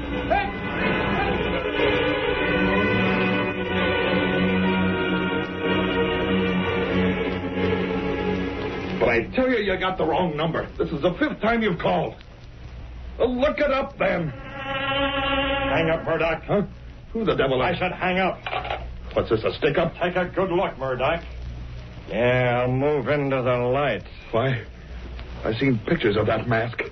You're the Green Hornet. Seen the paper, Murdoch? Then have you plugged me with that gun? I'm keeping my eye. Read it. Yeah. Okay. Green Hornet sends... How do you like it? Collected $25,000 from... Who was your partner? It says here... Partner? Who do you think? Tinker wouldn't be fool enough. No. But the sap pulling a bonehead play like this. Maybe he figures 25,000 extra is worth going after. Say, Tinker didn't tell me nothing about you, Hornet. Why should we tip you off? What are you doing here? See what that ransom note says about Bennett? You mean about him going to be released? Do you think he will be? He can't be released. That ain't the plan. Maybe Tinker figures the same thing applies to you. You're in with Tinker. Why else would I be here? Huh? Why should Tinker cut you in on a charity graft? With you out of the way like Bennett, he can grab it all for himself. What? No. Listen, Hornet. Let me call Tinker. He's not at home. But then where else would he be? If he ain't home, he must be out at the farm with Bennett. I'll fix it up. He can't cut me out. Go on his phone. You're not calling anybody. Listen, Hornet. I'll stay out of it. I don't want nothing. You yellow, crawling crook. He sent you over to get rid of me. But you don't have to. I don't want none of the dough. Put the rod down. You're shaking, Murdoch. No! Don't hit it! Stop it! Stop it. Gas.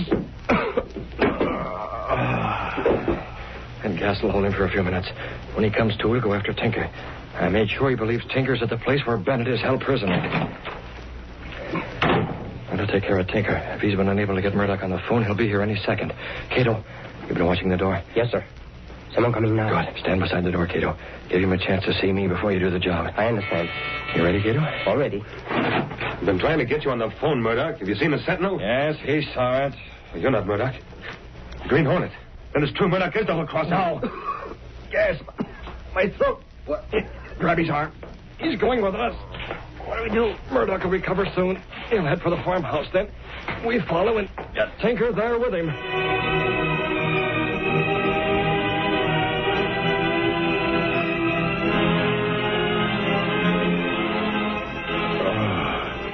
In my throat. Where am I? In my home. The Green Hornet came here to finish me, but I'm still alive. So Tinker wanted to get me out of the way, too. But I'll fix him. Go out to the farm. Take care of him.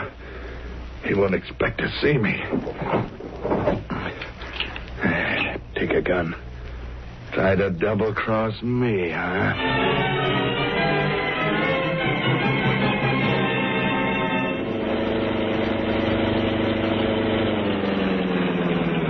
Here we are, Cato. And we figured Murdoch led us right here to the farmhouse where Bennett is kept. Yeah, there's Murdoch's car up ahead. Yes, sir. We'll take Tinker out now and put him in the back room of the farmhouse where Murdoch will find him. You call the police so they'll be here soon. Yes, sir. And I'll stay around to make sure Murdoch doesn't start using that gun before they get here. Once the police find Bennett, they'll get the whole story. Gotta go slow. Can't let Tinker trap me. Not after I got out of his first scheme to bump me off. He won't get a second chance. Put on the lights. Who is it? Help me. No, it's just you, Bennett. Where's Tinker? I've seen nobody. How long are you going to keep me tied up here, Murdoch? You can't... Don't lie to me, Bennett. Where's Tinker? Where's the Green Hornet? I don't know what you're talking about. Talk to me that way, will you? Well, I'm staying right here until Tinker shows up. He figures he's finished me. Now he'll come for you. I'll put out the light and wait for him. While Murdoch waited, Tinker, in another room, recovered consciousness. I'm in the farmhouse. Realizing where he was, he moved stealthily through the old house until he reached the room where Bennett was tied. He opened the door. Is anyone in here? I've been expecting you, Tinker. Murdoch. Yeah.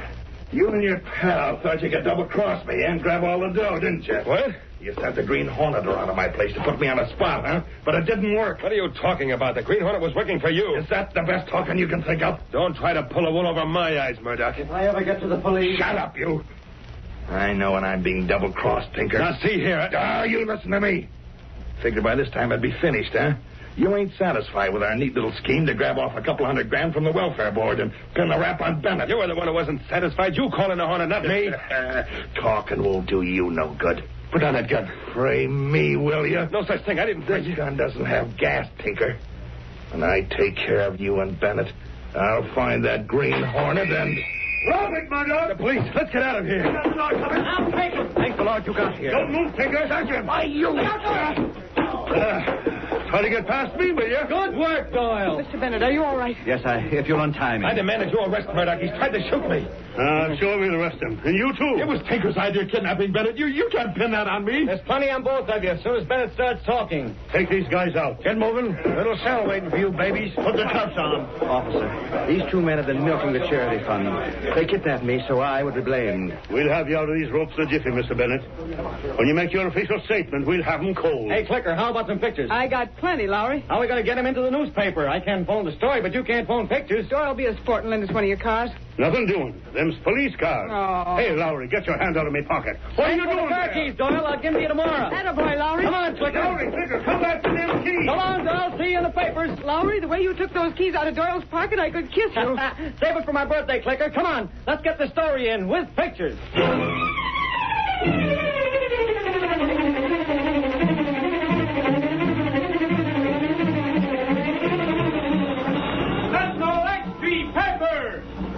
Grass smashed. Bennett cleared. Extreme Pepper. Tinker and Murdoch indicted. Green Hornet to alert. Sentinel Extreme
just heard is a copyrighted feature of the Green Hornet Incorporated.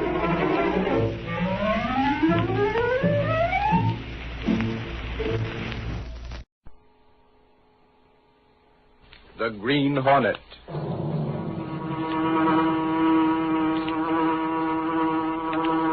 He hunts the biggest of all game, public enemies that even the G-men cannot reach. The Green Hornet.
The adventure, Trouble Hits the Trolleys. The events and characters depicted in this drama are fictitious. Any similarity to actual persons, living or dead, is purely coincidental.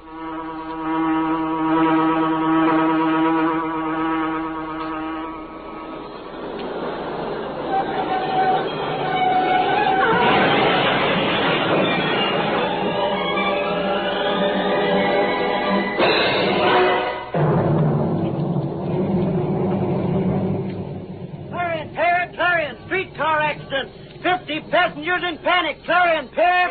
Give me one of those papers. Yes, sir. Keep it clean. Gee, thanks. Some story in the Clarion, ain't it, mister? About the streetcar. Yeah, I know all about it. Listen, kid, why don't you plug the Daily Sentinel instead of the Clarion? Huh? You're selling both of them, aren't you? Sure, but that don't The Sentinel's got a better story than the Clarion ever had. No, it ain't, mister. Don't tell me, Sonny. I phoned it in myself. It's all over the front page. Yeah, but it ain't as good as the Clarion story. Now, listen. Well, take a look if you don't believe me. There's a Sentinel right here. Well, I'll be... Hey, taxi! Taxi! Clarion, Pip. Streetcar accident. Look at that. Selling 3 Clarions to every one of ours. The Daily Sentinel office. Step on it. A fine yarn this is. Why didn't we give it an 8-column head like the Clarion? And I don't even rate a byline. And sometimes I figure maybe I'm working for the wrong outfit. Oh, this a headline.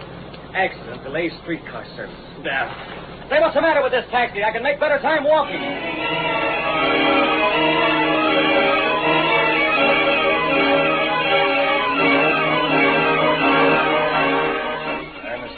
Here's the Sentinel story of that streetcar business. Nothing like the Clarion's, Mr. Reed. In this case, the Clarion isn't happy unless it can be sensational. As long as I'm publisher of this paper, I'm not going to color any story to gain circulation. A lot of readers may want lurid yellow journalism, but they won't get it from the Sentinel. I bet Lowry will be burned up, Mr. Reed. Lowry? Why? I imagine he expected a byline on this. Bylines are reserved for scoops or special features. Every paper in town covered this. Lowry knows that. He ought to. Lowry's one of the best reporters in the game, Miss Case. But once in a while, he lets his nose for news carry him to extremes. Well, I guess every reporter looks for sensation. Miss Case, there's something behind these accidents that doesn't strike me as being on the level. Well, I did notice that there weren't any until about the last month or so. Just when this man Fisher starts a campaign to operate buses in place of the streetcars. Hey, Mr. Reed, I didn't notice that. What's going on around here, Casey? The Clarion's beating us 3 for 1 up. Oh, hello, Mr. Reed. The streetcar story, is that it, Larry? Well, yeah, that's it, boss. Of course, I know there weren't any passengers injured, and there was no real damage to speak of. The Sentinel said that, Larry. Well, I guess the Clarion stretched the truth a little. A little? They called it a panic. Any sign of panic that you saw, Larry? No, one dame fainted when the door jammed, that's all. The Clarion would call a bargain sale at a dress counter a panic. But look, boss, I don't usually go out on a limb this way about a small-time accident.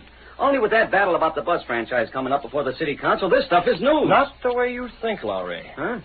You recognize the name Fisher? The guy who's angling for the bus franchise? What's your opinion of him? Offhand, I don't like him. Well, that's the feeling of most people. Nothing's ever been proved against him, has it, Mr. Reed? Enormous case. He's very clever. He may get his buses. Yes, Lowry. A month ago, the city council would have laughed at his demand. They're not laughing now. Yeah, but don't you get it? Doesn't it strike you as odd that the streetcar lines should start running into trouble right when Fisher starts his campaign? One more accident and he'll get that franchise. Say, I must have been wearing blinders not to see it before. It's as plain as the nose on my face. Plainer, if possible. Lowry, I want to find out what's going on. You and me both, boss. If Fisher's responsible for the trouble the trolleys have been having, the Sentinel wants to know it. Okay, I'll start digging up dope on Fisher. Where he goes, who he sees, what he does, everything. Make it good and you get that byline. Right. And get me the district attorney, Miss Casey. He might have some stuff that'll prove useful. So Fisher's the baby to go after. Get the district attorney and put the call through to Mr. Reed's wire. You still around, Raleigh? Casey, there's one thing that burns me up. Do tell, because you didn't get a byline. No, it's the Clarion. Selling 3 papers to wire 1. It isn't right. The Sentinel could use a scoop, Lowry. You're telling me. The next time trouble hits the trolleys, all I wish for is that Fisher's in the middle of it. The middle of the wreck? No, pal, the middle of the story. I hope you're right, but I... Yeah, I know. Fisher's too smart. But you heard the boss. I'm going after him anyway. Absolutely no trouble, Grady. There's not a soul suspects those accidents weren't genuine. And what more do you want? Plenty. The city council already has my report. Those reports aren't strong enough. Listen, Fisher, there's a limit. When the limit is reached, I'm the one who'll call a halt, Grady, not you. Now, hold on. The city council will never act on reports like yours. If you want stronger reports, you've got to have tougher accidents. You're the city inspector, aren't you? Sure. Then fake those reports. There's a limit to what I can fake, Fisher. When a door jams, I can't make it look like a smack-up. If the brakes stick, I can't say there ain't no brakes at all. Why not? Too many people can check up on me, that's why. That bus franchise is going through, Grady. I don't care how. That's your business. And yours. If you want any dough from me, you'll see that. Yeah? I get this, Fisher. I'm in with you, sure. I can use a cut of the gravy you're heading for, same as anyone else. I'm making my reports as strong as possible without no one getting wise, see? You better. Now, you get that man of yours in the car barns to do a job on one of those streetcars so it'll really crack up. And what? I'll turn in a report that will spell ruin for the streetcar company just like that. You'll be in, Fisher. The ones we have aren't strong enough, huh? You'd be taking a chance. Fix another accident and you can't miss. In that case, I might as well make sure. Now you're talking. I'll get in touch with my man at once. This time there'll be plenty for you and a district attorney, too. You can't go in there. I am in, sister. By what right do you... Sorry to bust in like this, Mr. Fisher, but I had a deadline to meet. Oh, you're a reporter. And that's different. Have a chair. Yeah, thanks. Yeah, nice place you got here, Mr. Fisher. Wish the Daily Sentinel would do as well by us. The Daily Sentinel? I think maybe I'll be on my way. Hey, if I'm interrupting something... No, not at all. Goodbye, Fisher. The guy sure was in a hurry. He had an engagement. Isn't he Grady, the city inspector? Who? Grady. Works for the city. No, just a friend of mine. Now, what can I do for you, Mr. What did you say your name was? I didn't say, but it's Lowry. Oh, yes, Lowry, with the Daily Sentinel. Say, what happened to you boys on that streetcar story? We had it. The Clarion played it up big. It wasn't important enough. Not important. Think how many people ride on those streetcars. A lot. The lives of hundreds, thousands of people may be in constant danger, and you call it unimportant. Get off the soapbox, Fisher. Everyone knows your angle. Of course they do. I want my bus franchise to go through because the streetcar line is mismanaged, antedated, and a menace to the citizens of this city. Buses are better, huh? Much better. There's no comparison. Now, why don't the Sentinel get smart and help in my campaign? Like the Clarion, huh? Exactly. How about it, Lowry? How about what? You're in a position to do me some good, Lowry. You mean a nice little follow-up story on the streetcar accident? Placing the blame on the management of the company? That's the idea. Or maybe an editorial? Sure. Who knows? I might be able to do a favor for you in return. Sounds pretty nice. Sure it is. I knew as soon as you came in the door you were a smart guy. What do you say? Why, you chiseling lying crook. You no good scheming grafter. Now, see here. You see here. Try to bribe me, will you? Bribe a reporter. If you weren't smaller than me, I'd plaster you flatter than that rug. Get out of my office. It's a pleasure. And get this, Fisher. The Sentinel is going after you with both barrels. If this bus franchise of yours is as phony as you are, then all I hope is I'm the guy who writes it up. Boy, oh boy, will I scorch you. That two-pint reporter talking to me that way. After I get through with that streetcar company, there won't be enough left to... Brian? You know who this is? I want you and Atwell to get busy. And that's right. Make it a real crack-up this time. The worst the streetcars ever had.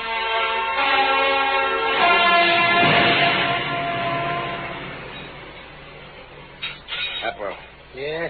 What do you want, Moran? Put down that wrench. We got a job to do. You mean for the... Never mind the name. What's the next car going out? Number 618. Right over there. Okay. Come on. What's it going to be this time? The brakes? Another jammed door? Open your lip and get moving. We're getting twice as much dough for this one. We're giving it the works.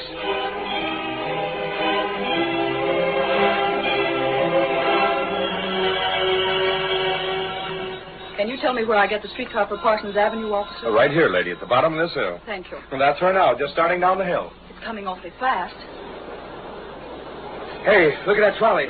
Why don't he stop? He's out of control. He's heading this way. Look out, it's going to crash!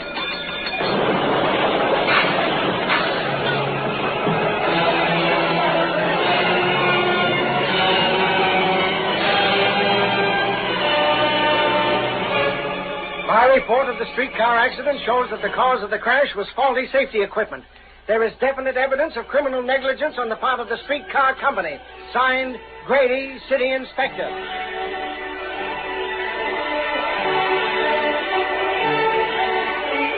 The City Council hereby calls a special meeting to vote on the bus franchise.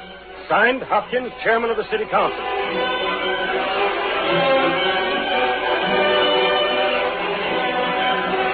District Attorney for this city, I am indicting the officials of the streetcar company for criminal negligence resulting in injury to passengers.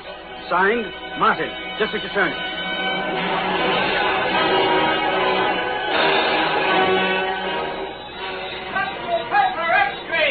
District Attorney proves streetcar crash.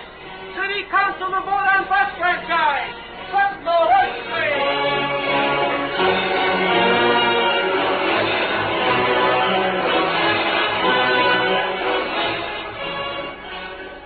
I tell you, boss, I went over the whole setup with a fine-tooth comb. There's not a single string leading to Fisher. What about Grady? Not a thing. He's calling on Fisher while you were there. Oh, I knew it was him, but he's in the clear. His report on the crack-up has been checked and double-checked. And if he wants to place the blame squarely on the streetcar officials, who's to stop him? Those two new men in the car barns, you got anything on them? Moran and Atwell? You say they've been spending money freely. Did they explain it? Yeah, claimed they wanted betting on a horse.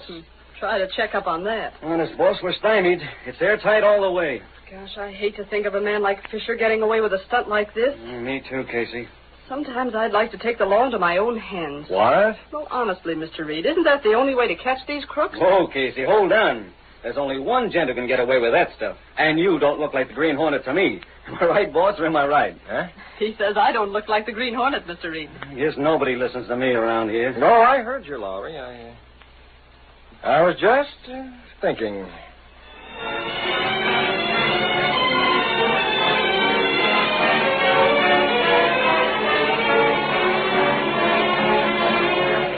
That evening, while Britt Reed was in his apartment, he spoke to Cato, his valet, and the only living man to know that Britt Reed is really the dreaded Green Hornet. And that's the whole story, Cato. Fisher has his tracks covered from every angle. What about Atwell and Milan, Mr. Britt? No good, Cato. Even if those two could be charged with the crime of damaging the streetcar, even if they were picked up, it wouldn't have to catch Fisher. Why not? There's no actual evidence to connect him with Fisher. He could deny he ever heard of them. You look for something? Writing paper. Here it is. Here's the ink. I don't want this ink. There'll be some of the other in this drawer. Here we are. I want the mask and gun, Cato. The car. Is the Black Beauty ready? Yes, sir.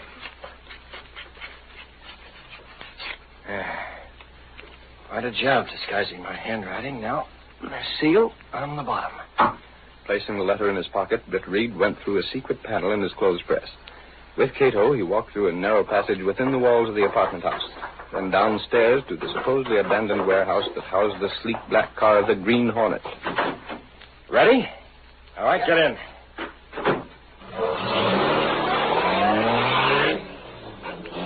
Once more, the powerful black car roared through the city streets, carrying the Green Hornet on his errand of justice.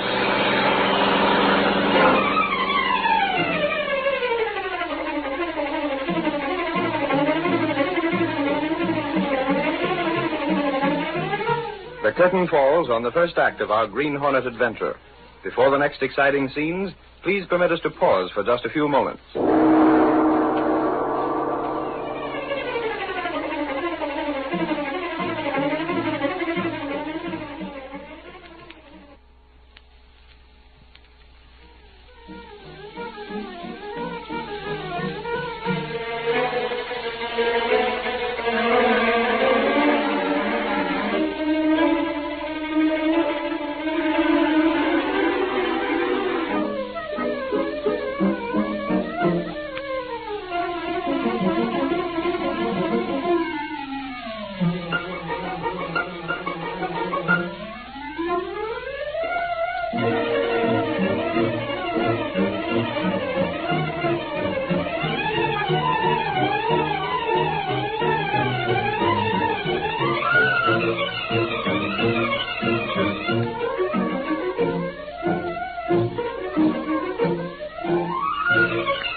Now, to continue our story. A serious accident on the trolley line increased agitation to replace the streetcars with buses. Although the streetcar lines were blamed for the accidents, Britt Reed had reason to believe that they had been engineered by Fisher, who was out to grab the bus franchise. When ordinary methods failed to pin the guilt on Fisher, Britt Reed assumed the role of the Green Hornet to bring the criminal to justice.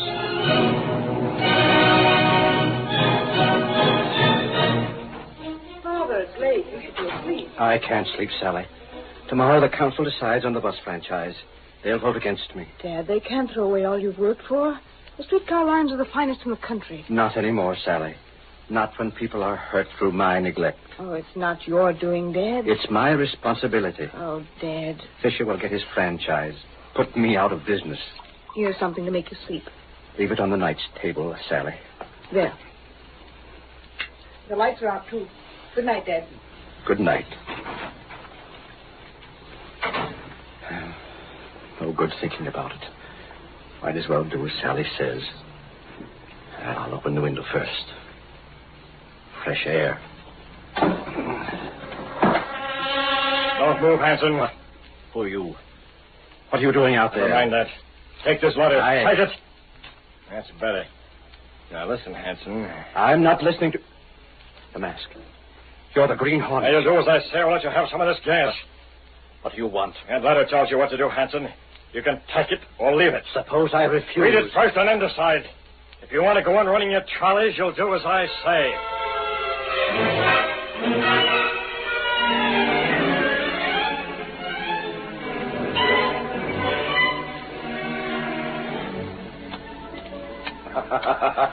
And the ace of spades. That's 40 smackers you owe me, Ethel. Shut up and deal. Regular sucker, ain't you?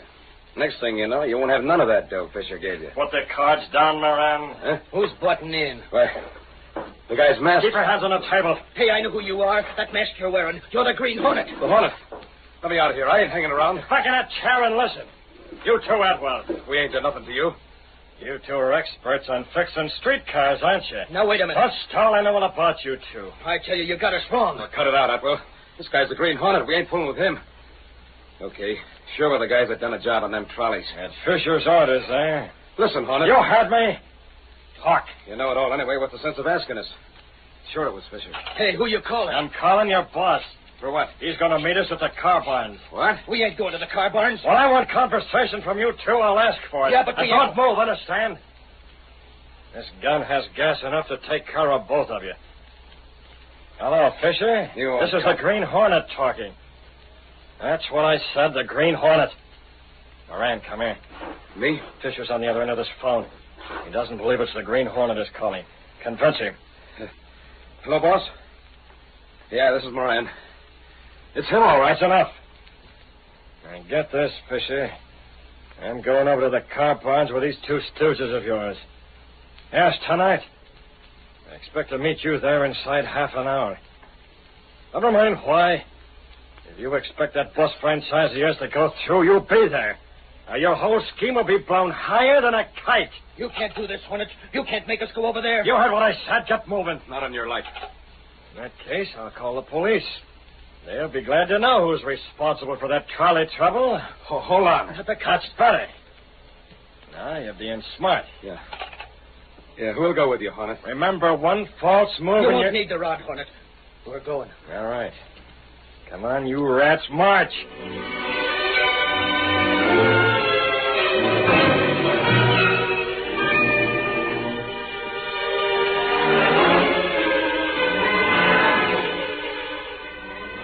It's pretty slow tonight, Lowry. Nothing but a couple of disturbing the peace charges, stuff like that. Well, as long as I'm covering the police news, I might as well keep hanging around. Never can tell when something's going to pop. That's what we're here for. Say, whatever happened to that big lug that used to work for Mr. Reed? You mean Mike Axford, dog? Who else would I be meaning?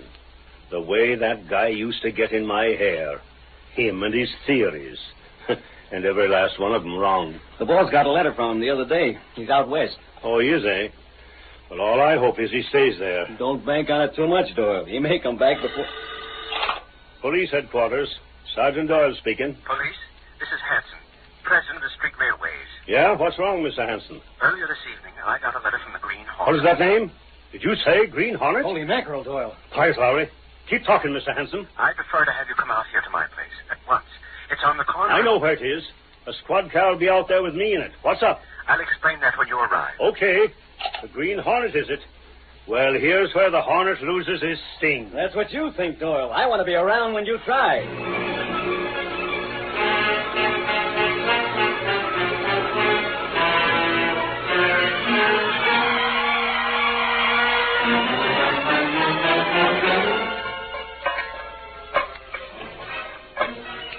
Say, listen, Hornet, what's the idea of Atwell and me doing a job on this trolley? Yeah. Don't tell me you're working the same racket that Fisher's been doing. Keep working. You'll learn no reason soon enough. Hard work using this file with only a flashlight to give us light. Put some soap on that file. I don't want any unexpected visitors. What's the difference? The regular car barn's on the next block. Repair shop's empty after midnight. Sure, nobody's going to butt in. Nobody could even hear us. Hey, you turned off the flashlight. We can't see nothing. Quiet. Must be Fisher, Hornet. Keep quiet. Don't either of you try to move. I can see your figures plainly against the window. Right, Atwell. Where are you? That light. It's blinding me. Over beside the others, Fisher. What? The Hornet, Fisher. He's got us. I knew that phone call would bring you down here in a hurry. So it is true. That phone call did come from the Green Hornet. I told you I that. wasn't sure, but I couldn't chance it. He made us. What do you want? Drop that range, Atwell. That's better. Now keep your hands high. What are you after, Hornet? Is it money? You see these, Fisher? Huh? Green Hornet stickers. Yeah, you're in a spot, Fisher. Suppose I plaster this trolley with these stickers. Put them all over. Go ahead. That has nothing to do with me. No. The city council will think the Green Hornet caused the streetcar accident. Hanson will be vindicated. What will happen to your bus franchise then? Let the streetcars go on running. Exactly, Fisher. Hornet, I'll give you 20,000. I want more than that. 30,000 if you forget the street. I don't mean money, Fisher. All I want from you is your signature. My signature? Either you confess your part in these trolley crashes or those stickers go on. Well, whichever I do, I'm finished. Right.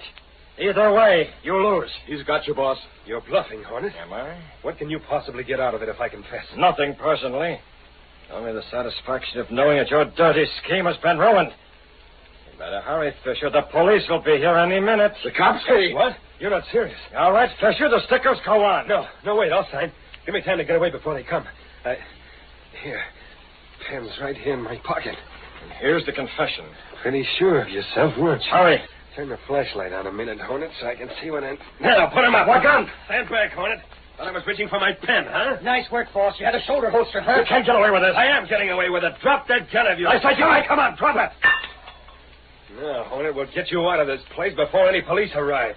All right, Atwell, grab him. Okay. Yeah, we got it. Listen to me, Fisher. You listen to me, Hornet. You're going to... You... What? Gas. Fisher. Now for you two. Yeah. Free. Gas. Hold him, Moran. Let me get him. Will you not? Now you take care of him. I've got Moran. My arm. Good thing you were here. Fisher's gassed. He's too knocked out.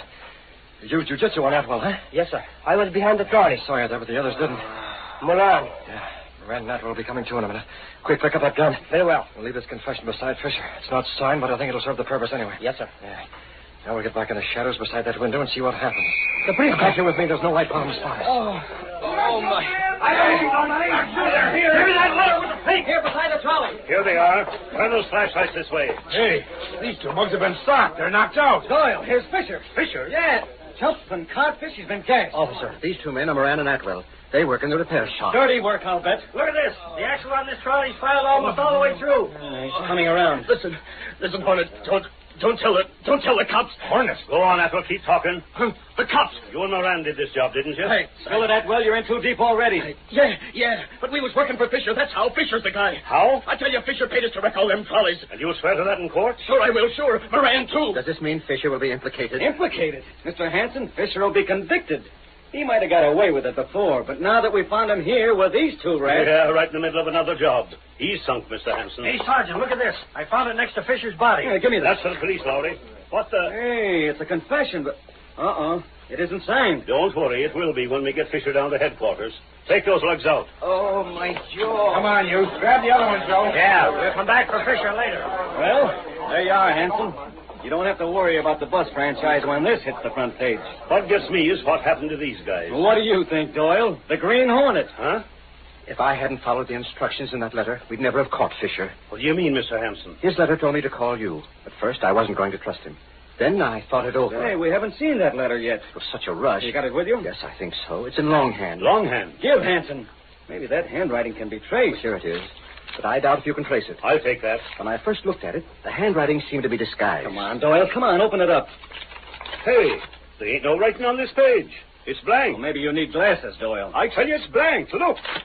Well, what do you know? I'm positive there was writing on that paper before. Well, there ain't any now. All there is this here Green Hornet seal in the corner. Doyle, I get it. It's disappearing ink. Disappearing ink? Yeah. Try and trace that. Man, that Green Hornet thinks of everything. And I thought I had me hooks on him. What's that? The Hornet's car. There, out the window. That's him, all right. And there he goes. No, I've been looking for that car. Look at it travel. Well, Doyle, I guess the Hornet still got his sting. But don't worry. Your name will go in the papers anyway. Yeah, that's right. I nabbed Fisher and them, too. With a little help. Got a phone around here I can use, Mr. Hanson? The Sentinel's going to get an earful of front page stuff. And, boy, I'd like to see the Clarion try and beat this yarn.